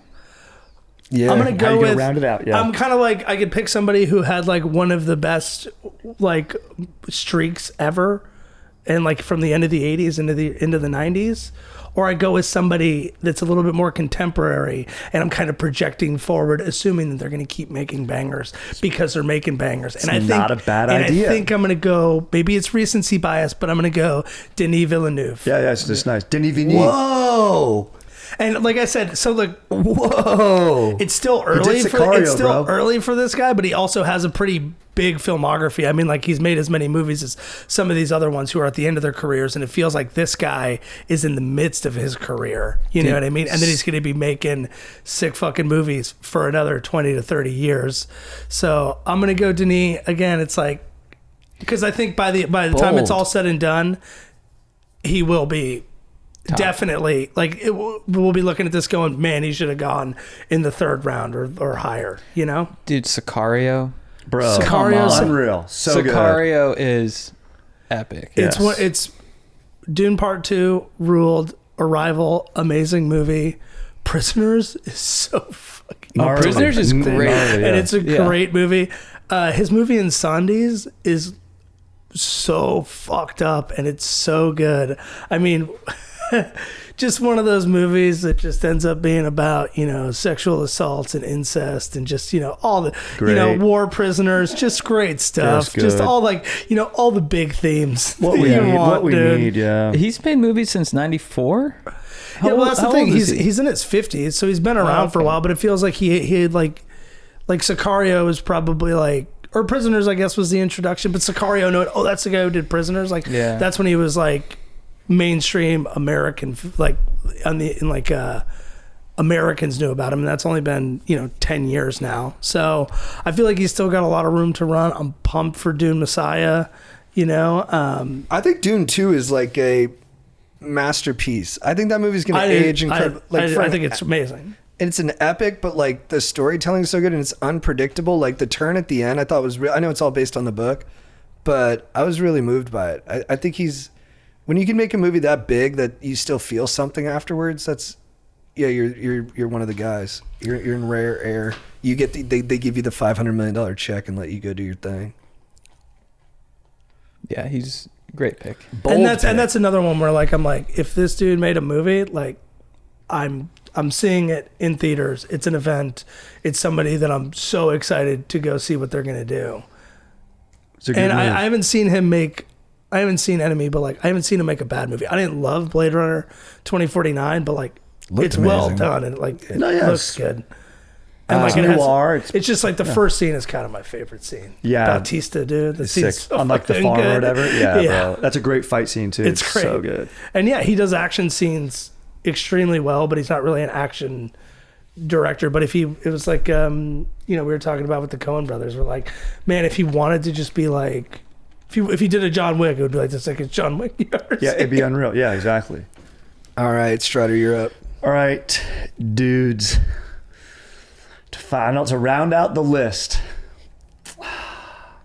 I got to consult my list because I've been nervous this whole time. I've been on the edge of my seat drafting here. Okay, just to say this has been a movie in and of itself today.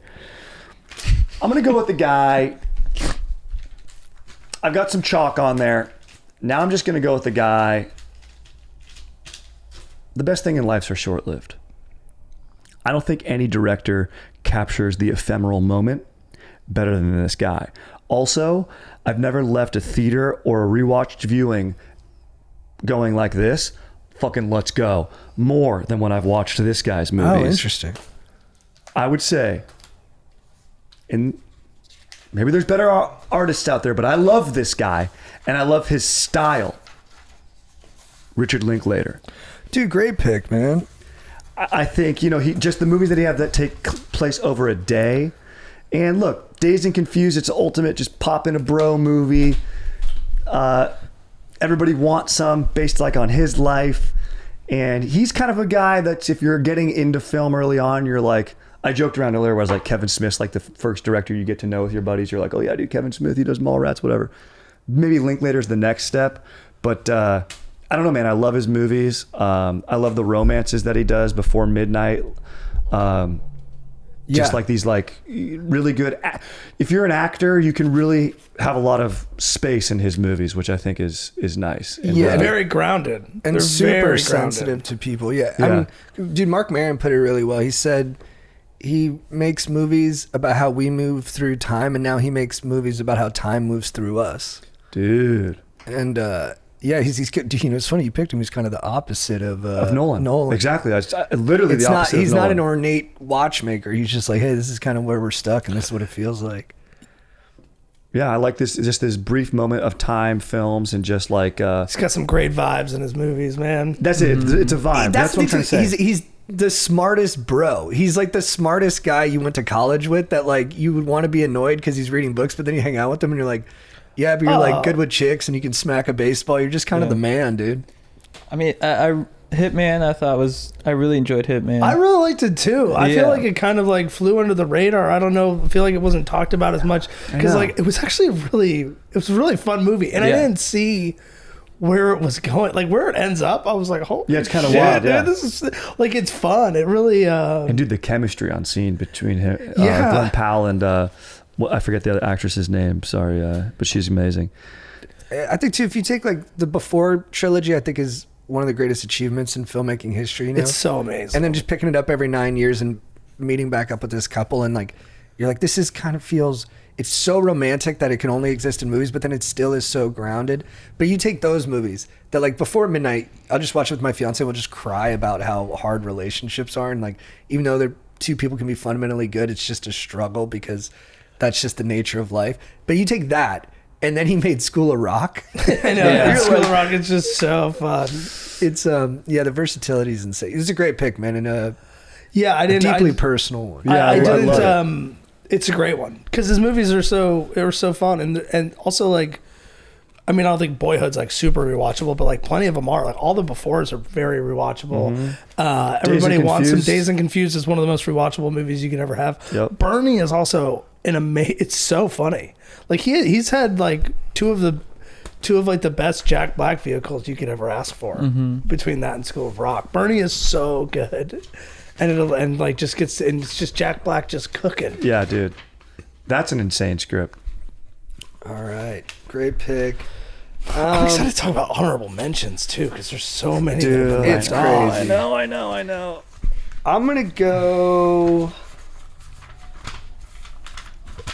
You're like ready, but then you're not ready. Dude, believe me, Exactly. take your time. I'm very empathetic to your cause right now. Because there's one We who's can- like one of our favorites. It's still on the board. There's Is he a black guy? Ooh, yeah, There's for- two. are you doing like a There's looking two of our forward? favorites. I thought know. about doing him in I the, know. but then I went. Or is the he a Mexican guy? Oh fuck! Oh, I fucked up. You would have taken him? Oh Yeah, yeah, I over would've- Villeneuve. Yeah, Or Villeneuve. even in the four hole. Fuck, I would have taken him. There's so many good ones left. This sucks. Yeah. I'm already like, I'm kind of like, I understand why I picked everyone that I did, but there's also, I could sub out names right now and I'd be happy. Same. Or I'd be in the same place that I Same am here. now. Yeah, I'm gonna go. Fuck, I should have taken It's that. between those two for me. It's so funny because it was one of the first ones that I mentioned and then I didn't even write it down. It was like talking to Becca. I was like, I mean, probably this dude. And then I fucking forgot to put him on the list just because then I Google it and he wasn't on there when he should have been. Yeah, exactly. Those Google lists are sometimes like I did an IMDb one, and I'm like, what are you talking about? These? You know what though? I'm gonna go with the black guy. Yeah. I'm gonna go with my first favorite filmmaker. I think He should be on your list. I think of he's kind of like the Coen Brothers for me, where this dude will make some movies that are so offensively bad. I'm like, are you even a director? But then he's got 5 movies that I think are his top 5 might rank above anybody else's top 5 for me. And I think he's from like 90 to like 2005 was probably the best chronicler of what it was to be alive in those eras.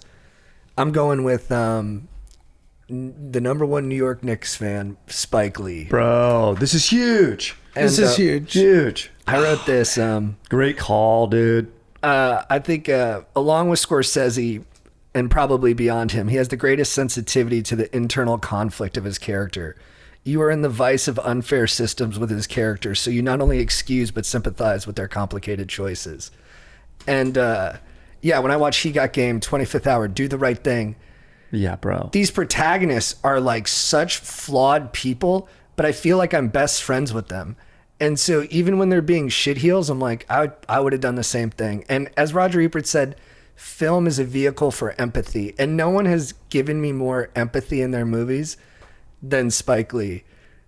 He will just take you so deep inside a fucked up person and just make you live with them. But also, you know, there's humor and sex and violence and all the fun parts of movies in there too. So I gotta pick Spike. It's a great pick, dude. Coming into this, I was like 100% chance that he's on your list because Because you just love his movies. I love his movies, but I think you love I love his movies because you were like, dude, you have to watch this movie and this movie. And I know how much you love 25th Hour. Like, I remember like you showing me Do the Right Thing, and like I was like it's still the best movie on race. it's so charged, and it's like what. And it's about like riots and stuff. It's what we were in. Somebody else mentioned this. We were like watching something where they're talking about. We're like walking out of that movie. Like these people were on this person's side, and these people were on this person's side. Like different people go into that, and they come out hating different characters and saying that character shouldn't have done that. They fucked up. Like the fact that it like creates these tensions within the audience, and that's what it's about. It's about like people who just can't seem to find common ground and like just these things that come out of like race. You know what I mean? I still and didn't, just how I didn't like get it. When I saw it, I was against Mookie afterwards. I'm like, why'd he burn down the pizza shop? But it's the same conversation we have today, which is like property versus human life. And he put it perfectly, like in his sophomore film, like he barely had any cash to put that together. And then there's all the other parts of it too, the color saturation, the heat, you feel the sweat of that movie. He's very just evocative filmmaker, and then also the marketing of calling all of his movies a Spike Lee joint, dude, is It's so a joint. fucking It's smart, sick, dude. Smart. At a time where like weed's legal now, pretty like most places, but like at the time it wasn't. It's like, man, this is a Spike Lee joint. It's so fun. It's great. And it's just like his movies can be so intense and dark, but he can also just have like. They can also just be such fun watches. Totally. and people used to say like, oh, but all he does is make movies about black people. It's like, well, Scorsese makes movies about Italian people. He's a black guy. But to that criticism, like 25th Hour and Inside Man are like, Inside Man is his for hire movie, but it's like the best Sidney Lumet-esque bank. We all saw it It's together at amazing, Ocean yes. Ranch. Yeah, it's so I fun. was And like, the only who's time supposed they to really be for get Vendetta? You're like, nah, dude. And he puts all the details in there. Like, there's the racist cop, but you end up liking the racist cop. And totally. And then there's also like, you know, like they release one of the hostages and it's like a Middle Eastern guy and they go, oh fuck. It's like, he's an Arab. it's Get on like, the it's ground. like, it's like post 9/11 where they're like the cop, the SWAT team automatically assumes like, And then oh, this guy might have a bomb strapped to him, which like it did feel, that's like, it grounds you in that time period where it was like, post 9/11 New York, where like that was very top of mind for obvious reasons, even though it's like, no, this guy's just like an innocent bystander. And then the who next just scene happens to on be it- wearing a turban. he's complaining to the cops. The guy's like, I'm a sheik. I'm not even Arab. He's like, I go around, people are judging me, they're frisking me. And then Denzel goes, but I bet you got no problem getting a cab. And then like, he always was like doing the social justice stuff, but there was a sense of humor around it that didn't make it like didactic. And dude, just given Denzel, who I think I took with the first pick in our actors draft, you know, just giving him such meaty roles. I mean, Malcolm X is such a good movie, and the performance is... Yeah, one of the best of all time. To live up to Malcolm X's charisma, and Denzel does it. You listen to him all day. Yeah, all right. Chad, you're up. All right. I'm gonna go with the guy who makes just movies that delight me, and you know he's pretty versatile. You know, he's got some classic rom-coms, he's got some good dramas. He has maybe the first mockumentary or one of them. Oh, dude. Sorry. I'm gonna go with Rob Reiner. Dude, I was going to take him fifth. This Dude, is yeah. good. I love Rob Reiner. I love When Harry Met Sally. I love Spinal Tap, A Few Good Men, Princess Bride. And do you know what's crazy about this is I was going to say this is a 6-movie run that it's hard to beat because it's Spinal Tap and then it's Stand By Me. Uh-huh. And then it's hold on, let me pull it up just so I don't get it wrong. Princess Bride, right? Princess I love Bride. Princess Bride, so good. Misery, A Few Good Men in there. And then American President. President. Yeah. It's insane. Dude, you know... And When Harry Met Sally. Yeah. So 6 Oh of those. my God. So besides The American President, all those movies that we just listed were in a row. Yeah. He did Spinal Tap? Yeah. Yeah. Dude, he doesn't get the credit he deserves. I think Yeah. because For like... creating a whole genre. Yeah, and also just I think his movies were all so commercial, Mm-hmm. but Yeah. that people kind of discount him as just like a 80s guy. But like maybe the best courtroom drama with A Few Good Men. created the mockumentary, maybe the best coming of age movie was Stand By Me, maybe the best romantic comedy When Harry Met Sally, maybe the best like fairy tale movie with Princess Bride, maybe the best like prisoner movie with Misery, like all different genres. And every one of them, they don't feel like they're from the same guy, and they're all 10 out of 10s. Yeah. And then maybe the best political movie with American President. It's crazy. It's one of like the greatest runs anyone could ever go on, because like you said, the variety is just insane. And then he kind of fell off a cliff, and now everything does is schmaltz. And then it's like the part that was hard for me is that, but then he made movies for another 3 years, and I don't watch any of them. But that run is that run is insane. It's insane. I mean, those I could rewatch any of those movies in that run any day of the week. Him and Wolf of Wall Street too is pretty classic. He's a good actor. He's in Ed TV. He's good in that movie, dude. He plays the evil network exec. You know, like it's a great pick. And you know what, dude? His movies rip when you're a kid. They rip when you're an adult. Yeah. He's just banger. They're so fun. Spinal Tap is so It's so funny. It's amazing. It's so funny. It's so good. I didn't realize that was him, dude. I thought that was like Christopher Guest for some reason. No, Guest did, I think, wrote it. Oh, he did? Yeah. And then it was before Guest started doing his own movies. But I think he was I think that's the thing about Reiner. He's got to be with a good, like he got Sorkin on A Few Good Men. He had William Goldman on Princess Bride. He had Guest on that. I think he had Stephen King and Goldman on Misery. He just always had... Misery is... Have you seen that movie? I haven't seen it. That's what's her name is in it? Kathy Bates plays she like a famous writer, like gets in a car accident and she saves him from it, and he had ended a book series that like kind of defined his career, but he was over it, and she basically holds him in captivity to finish the book, to like bring a character back from the dead, because she didn't want that character to die. And like it's a horror movie of this guy stuck in a house, and there's like one brutal scene where to keep him incapacitated she uses a sledgehammer and a couple wooden planks. I think in the script and in the book she actually sawed his feet off. And Goldman wrote it that way, or someone did, and Rob Reiner was like, dude, we're not chopping his feet, like we're just gonna break him. And I think Goldman like quit the movie. He was like, you're ruining it. And then after he saw it, he's like, no, that was the right call. Because like that scene is, and like the scene is plenty gnarly. Yeah. Like it's, all right, James Caan plays the writer. It's so good. This was great. Let's call Brad and see what he thinks. Let's go. All right, send me the list. You know what? I think everyone had a killer list. Real quick with I don't know. There's some. Dude, I think Spike Lee in the 5 spot is a all-time draft winner there. And big sorry to people who wanted Orson Welles, Kurosawa, Ozu, Bergman.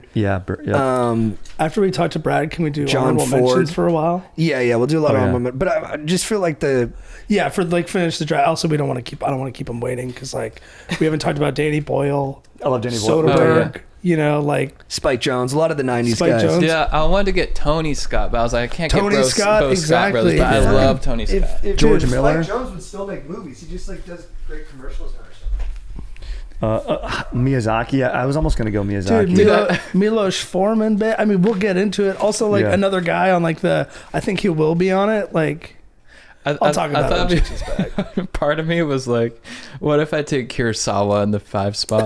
Would have been huge. Yeah, exactly. It'd be so huge. I've seen Seven Samurai, and I saw another one of his movies, but probably Rashomon. I got halfway through Rashomon. It's old. Oh, I liked Rashomon because it's short, and like it was like. Also, like it's basically the same. It's the same story, but from multiple perspectives, and you just never know what the real one is. Yeah. So it's like. Smart. You could write a lot of essays about it. For sure. You know what I mean? Dude.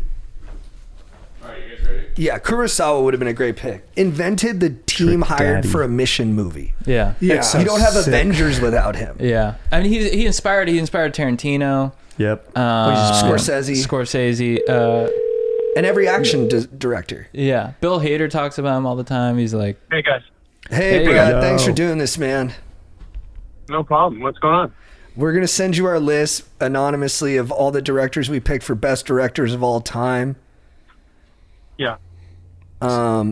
You go through them, rank them for us, going backwards to forwards. So start at 4, end at 1, and let us know who won this one. That's how you want to do it. Okay, so I have to rank these directors. Yes, and so you're ranking them as sets. It's like who had the best set of directors. Oh, is that what I'm doing? That's it? I don't think. Okay, we each picked 5 directors. So pick the guy who's got the best 5. But start with who got last, and then build up to who did the best. Okay. Then, what's the criteria we're using, guys? I mean, I didn't hear what your discussion was. Is it artistic? Is it commercial? Is it a combination of the two? Is it artist?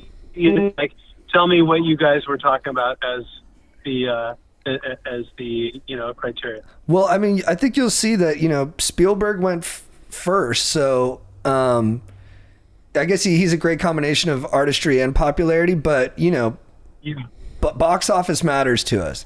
There's no Jim Jarmusch on here. All these guys had some hits. All right. So, and there are, how many groupings are there? How many what? Yeah, there's 4 pickers, and we each picked 5 movies. Okay, and you want me to rank those groups? Yeah. Which one has the best? Okay. Yeah. Do you want me? When do you want to? You want to do this right now? Are we doing this live now? It's live on the fly. We'll edit it so you sound like you were extremely decisive. I noticed that Michael Bay's not on that list. Oh, dude, honorable mention though for sure. I mean, iconic filmmaker and your producing partner. So, we were naming the list the Michael Bay draft. Okay. All right. So, okay, hold on, guys. I'm just walking up to my office, and then we'll do this. Nice. What are you wearing? I look sexy as hell. I got some old 501s, classic. Nice, dude. You don't even know what that is. Levi's? Levi 501, baby. Hell yeah. I'm a 5'11" guy, kind of tall, skinny, Same. fit in. My wife likes the way my tiny by the way, looks. who's in the room? It's Chris Parr, JT Parr, Strider Wilson, and Chad Kroeger. Well, hi, guys. Sorry, I should have opened with that. No, you're good, dude. You got a job to do, man. Dude. And It's a you're lot of pressure. employing what is important in filmmaking is movement. You're walking while drafting. That would be a very interesting scene to shoot. And I think all of our favorite filmmakers would have skipped the salutation and gotten straight to the meat of it. Yep. What do they say? The French term in medio del tiempo or whatever it is. You pick up right in the middle of the scene. That's when the scene starts. In media res, dude. That Chris Beast. Let's go. Okay, so I'm looking at the. You guys ready? Yes, sir. Okay, so I'm looking at these 4 groupings. The first one that comes up to me is the Spielberg, Fincher, Cameron, Woody Allen, Denis Villeneuve. I mean, that is a very strong grouping right there. I'm very excited about that grouping. The second one, just to go through it, is Tarantino, Hitchcock, Carpenter, Mel Brooks, Linklater. I am less excited, but we're not done yet. I'm just going through it. I feel like the third grouping, the Scorsese, Coen Brothers, Coppola, Mann, Spike Lee, it feels like a East Coast-oriented grouping. It just feels like, I get what that is. And then the last one is, Kubrick, Nolan, Ridley Scott, Paul Thomas Anderson, and Rob Reiner. Now, which is also very strong. So I'm going to, for the one that I think is the least of this group, and it does break my heart to say this, but I think that oh my God, because it's one of my favorite filmmakers I think Quentin Tarantino is my favorite filmmaker, but that grouping to me, I think I have to eliminate first. The Tarantino, Hitchcock, Carpenter, Mel Brooks, Linklater, and I think that's the one that I have to eliminate the first. So that leaves the other 3. Am I doing this the right way, guys? Yeah, you're doing great. You're doing great. Okay, so then, this is so hard for me because I think, Yeah, the 3 guys still alive. God, Stanley Kubrick, Chris Nolan, Ridley Scott, Paul Thomas Anderson, and Rob Reiner. I mean, that's as strong a grouping as you can get. And then I keep coming back to the Spielberg, Fincher, James Cameron, Woody Allen. Oh my God, those. By the way, those 2 are the strongest ones. So I'm going to eliminate the Scorsese, Coen Brothers, Francis Ford Coppola, Michael Mann, and Spike Lee, which leaves us with the Spielberg grouping and the Stanley Kubrick grouping. What's so funny? Because I'm watching the 2 boys, the guys who are in it. We have a huge amount of excitement, edge of our seats. All right, hold on. This is so hard for me. God, this is so hard. Okay. Look at the Okay. focus. I think Look I've at the come up with an focus. answer here. You want it bad, and I dude. don't. No. I feel like the second strongest grouping is the Kubrick, Nolan, Scott, Anderson, Rob Reiner grouping. I think that's this, and the strongest grouping overall is Spielberg, Fincher, Cameron, Allen, and Denis Villeneuve. Wow. How do you say his name? Nobody knows, No one dude. knows. Villeneuve. I've heard him say it 5 different ways. He's a modern Shakespeare. I get it. All right, so whose grouping is that? Because that, to me, that's the one that wins. Whose is that? It's mine, Chris. Chris Parr. Nice work, Chris. he's a beast. Strong work. Brad, you're a great guy. Yeah. Thank you so much. This one means a lot. I really appreciate it. Now, do you want to go through my process in this, or am I done? No, we'd like it. Go for it. Okay, the reason that one to me is the strongest. Well, Steven Spielberg arguably is the greatest filmmaker. Across the board and cross genre, and so that, and David Fincher also. Although I don't love. His work is so strong. I don't love every one of his movies the way I love pretty much everything Spielberg made. But Fincher is such an artist, and so good. And I don't know, he's so good. And James Cameron is undeniable. And Woody Allen comedies, I think, are the best comedies that were ever made. And the fact that that Denis is directing, James Bond, I think that there is not a week. Is he really? There's not a week. Yeah, he's directing it. Oh, yeah. Yeah, I did So say with I that feel one, I think it was a bit forward-looking with that last pick. And Spielberg was the number one overall. So it did help that I got the number one pick. You did good work Yeah, with the for later sure. stuff. You did. For sure.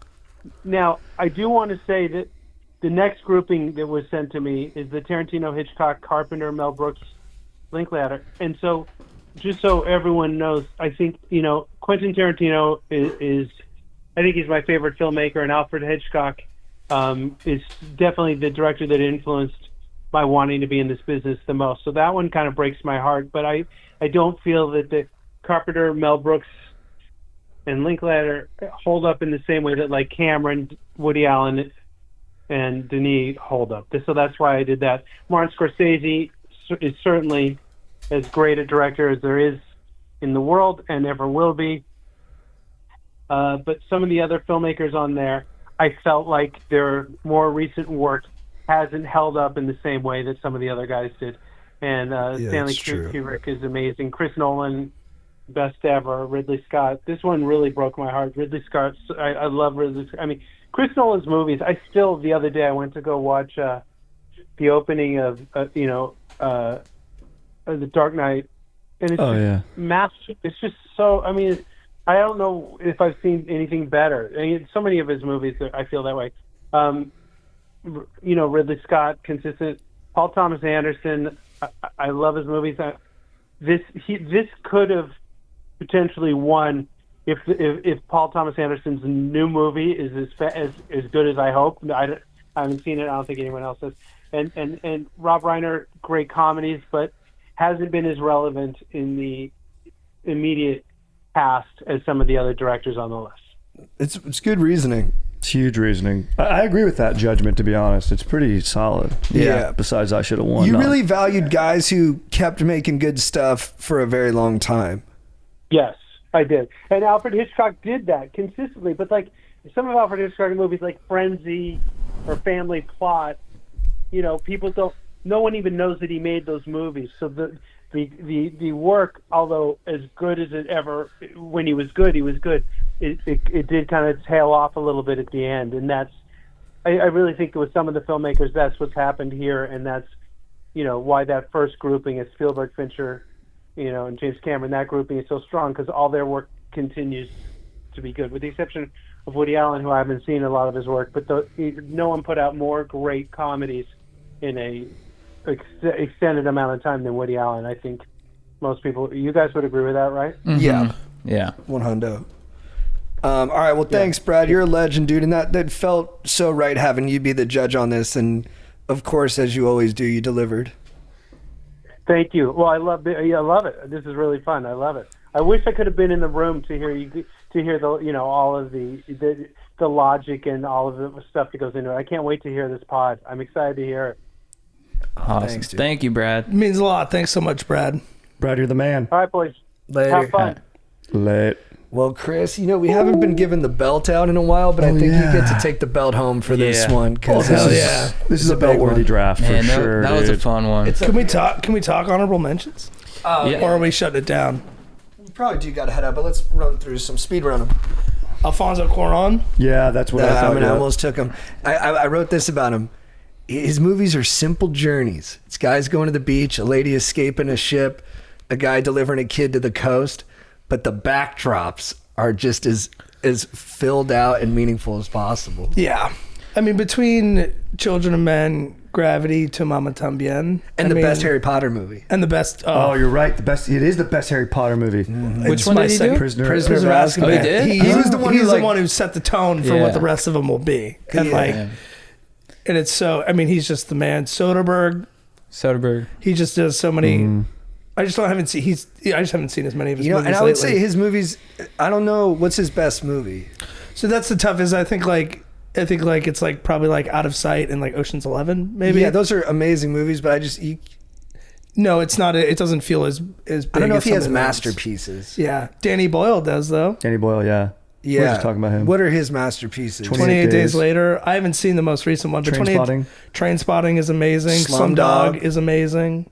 Slumdog's incredible. And like Millions is like a good movie. Like he has plenty of good movies. No, he's you great. know what I mean? He's great. Even Jobs is like not my favorite, but that's a good movie. I almost took Dude. George Miller. Yeah. Just for Mad Max, but I was like, it's just one And Babe. thing. And Babe, yeah. Dude, Ben Affleck. Ben Affleck. Dude, I almost picked him. I thought about writer. I thought about actor directors. I was like Mel Gibson, Mel Ben Gibson Affleck. is a Yeah, great Mel one. Gibson, too. Like These Clint guys- Eastwood. Clint Eastwood, probably the best. Yeah, even what's his face did. Robert Redford did one that was pretty good, I think.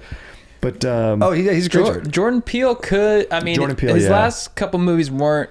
Get Out was incredible, but Amazing. Yeah. he has the talent. I think he probably Totally. Ryan Coogler, I put in that camp of like, Yeah. I think Ryan Coogler will be one of the greatest when it's all said and I done. thought you were going to say his he name just, when you were He just hasn't made that many movies. Greta Gerwig has made 3 movies and they've all been Bangers. good to great. And Yeah. like, so if she keeps it up, she'll definitely be on it. You know what I mean? Like there's some She's that I'm incredible. excited to see. Coogler is behind Nolan and QT.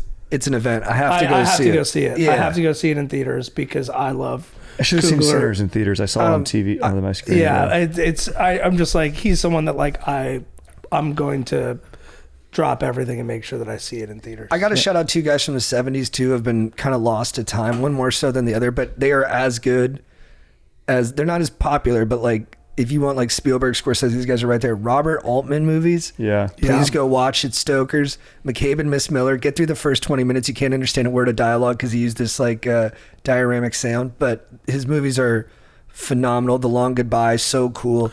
And The then Player, man, like that's a super watchable Shortcuts. movie. Yeah, his 90s Shortcuts ones are is good. really, And really then good. Hal Ashby has 5 like masterpieces, and someone made a funny quote about him. He did the worst thing you can do in Hollywood. He died, but his movies are incredible too.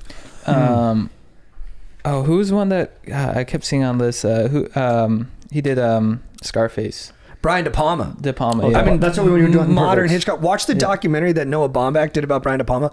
Hilarious. You get to see all the cool stuff he does with the way he shot stuff with negative space and all the camera breakups he did. Genius. Some action movie directors do. McTiernan, Tony Scott. Yeah. Dude, Tony Like, Scott. Tony Scott Awesome. made some. I mean, just made some Crimson great Tide, movies. Top Gun. Yeah, I mean, he's Man one on of my Fire. top directors for sure. My all-perv team was Woody Allen, Roman Polanski, Bryan Singer. You forgot Pretty- a big one. Who? Bernardo Bertolucci. Oh right. Oh, yeah, Brian Singer. Brian Singer, yeah. There's kind of like the Polanski rips. Ivan Sam Reitman, Harold Ramis. Yeah, Well, John Hughes. Landis. Yeah, John Landis. Edgar Wright. Edgar Wright. Edgar Style, Wright. like him. I was gonna take Peter Jackson for Lord of the Rings, but I'm like, I don't know. He's just done Lord of the Rings, Yeah. so I'm like, but it's amazing feat. It's Yeah. big. But it's just one thing. Yeah, George is Lucas, I is- think, is yeah. a bad director. People say. No, but he's up there. he's up there. I mean, just Star because Wars of Star Wars. Yeah, it's Yeah. insane. It's probably the most influential film ever. I like Adam McKay, but probably only because I like Will Ferrell and John John C. Reilly. Adam McKay is Yeah. great. Yeah. Probably he's like Fellini, Almodovar, Catherine Bigelow, Terrence Malick. Oh, Catherine Bigelow was a good I was almost going to take her. Oh yeah, yeah. yeah. Point Break, she gets dudes, man. She gets Point dudes better Break, than Point dudes. Break and Zero Dark 30 are like two fucking And Hurt Locker. awesome movies. Hurt Orson- Locker's so good. Orson Welles, Truffaut. None of Yeah. us did any French New Wave guys. Yeah, because there's not enough story there. It's just like, I don't know. I haven't seen them. Or not story, but like it's not my favorite kind of movies. What about you the know? westerns like Sergio Leone? John Ford is Yeah, John Ford. Ford. Dude, David Lean. I've only seen two Oh, of his yeah, movies, but epics. Bridge on the River Kwai Oh, great and movie. Lawrence of Arabia are two fucking phenomenal Yeah. movies. David Lynch. David Lynch is Lynch. Oh, on the Lynch. list. Bro, he would have been a good one to snipe. Just very, I don't know. I'm Billy not Wilder stylized. does a lot of Billy classics. We talked Yeah. about Michael Bay with Brad. Did you say Terrence Bangers, Malick already? Dude, I mean, No, but that's a good one. Yeah, he's great. dude, Bad Boys, Armageddon, Bad Boys, Armageddon, Boys The 2. Rock. The Rock. Oh, John Woo, another action. Did we say Gus action Van film. Zandt, dude, for... Good Will Hunting, Good Will Hunting. Drugstore Cowboy, To Die For. There's some guys who have like the best movies ever. Like, who's the dude that does all the Stephen King movies? Shawshank, and then he does... Frank Darabont. Yeah, Darabont. Yeah, Robert Zemeckis, who did Forrest Gump and Back to the Future. Yeah, he's made some great ones. A lot of my favorite movies are like The Right Stuff's one of my favorite movies. Philip Kaufman, good director, but he's not like Spielberg. Out of Sight, one of my favorites, but not like... Yeah, it's so tough for somebody to make multiple, Yeah. like maybe the arguably greatest movies of all time. You That's know what I makes mean? the number one. But I think we had the right top four because like Spielberg, Quentin Tarantino, Martin Scorsese, Stanley Kubrick. What's crazy about them is that each one of them has like 5 to 10 masterpieces. Yeah. Where you're like, Yeah. If I somehow could have gotten the Coen Brothers, Oh, dude, I would have Like, loved to have gotten that on yeah. the way back. I know. it would have been so nice because like they're just. Yep. Brad really sniped me by saying I had an East Coast list. I didn't even realize it. I did live in New York from 20 to 23 when I discovered all these filmmakers. But Michael Mann, I mean, I guess Miami Vice, but he's a lot of LA centric movies. And he went Yeah. to London for film school. I know that. But Spike Lee went to NYU and I think got taught by Scorsese, who also went to NYU. He got taught by Scorsese. I think he was one of his students, yeah. Oh wow, where did he in NYU? Yeah, a lot of them. Interesting. Jim Jarmusch went there, and like they all like kind of they would drop in and stuff. It's pretty wild. That's awesome. Yeah, I mean, it just talking about these guys gets you. It just gets you fired up on creativity and just having a full dome. Mm-hmm. Oh, William Friedkin got no love. Friedkin, Yeah. fuck. That's the thing with this one. It's one of those ones where I'm like, I'm too jacked up. Like I love my list, and I'm also like, I'm never going to be fully satisfied because there's so many Yeah. people that I just love their shit. Well, True. you can say that as the champ. I can say that All because right, I guys. fucking won, dude. That was fucking sick. That was a great awesome. draft. That was awesome. We, Thanks, we almost guys. went 3 hours. Dude, I mean, this is worth... Dude, we Oh, freaking- baby. Dude, look, this is the Deer Hunter of drafts, dude. We made a 1970s podcast Oh, here, Michael dude. Cimino, dude. No edits.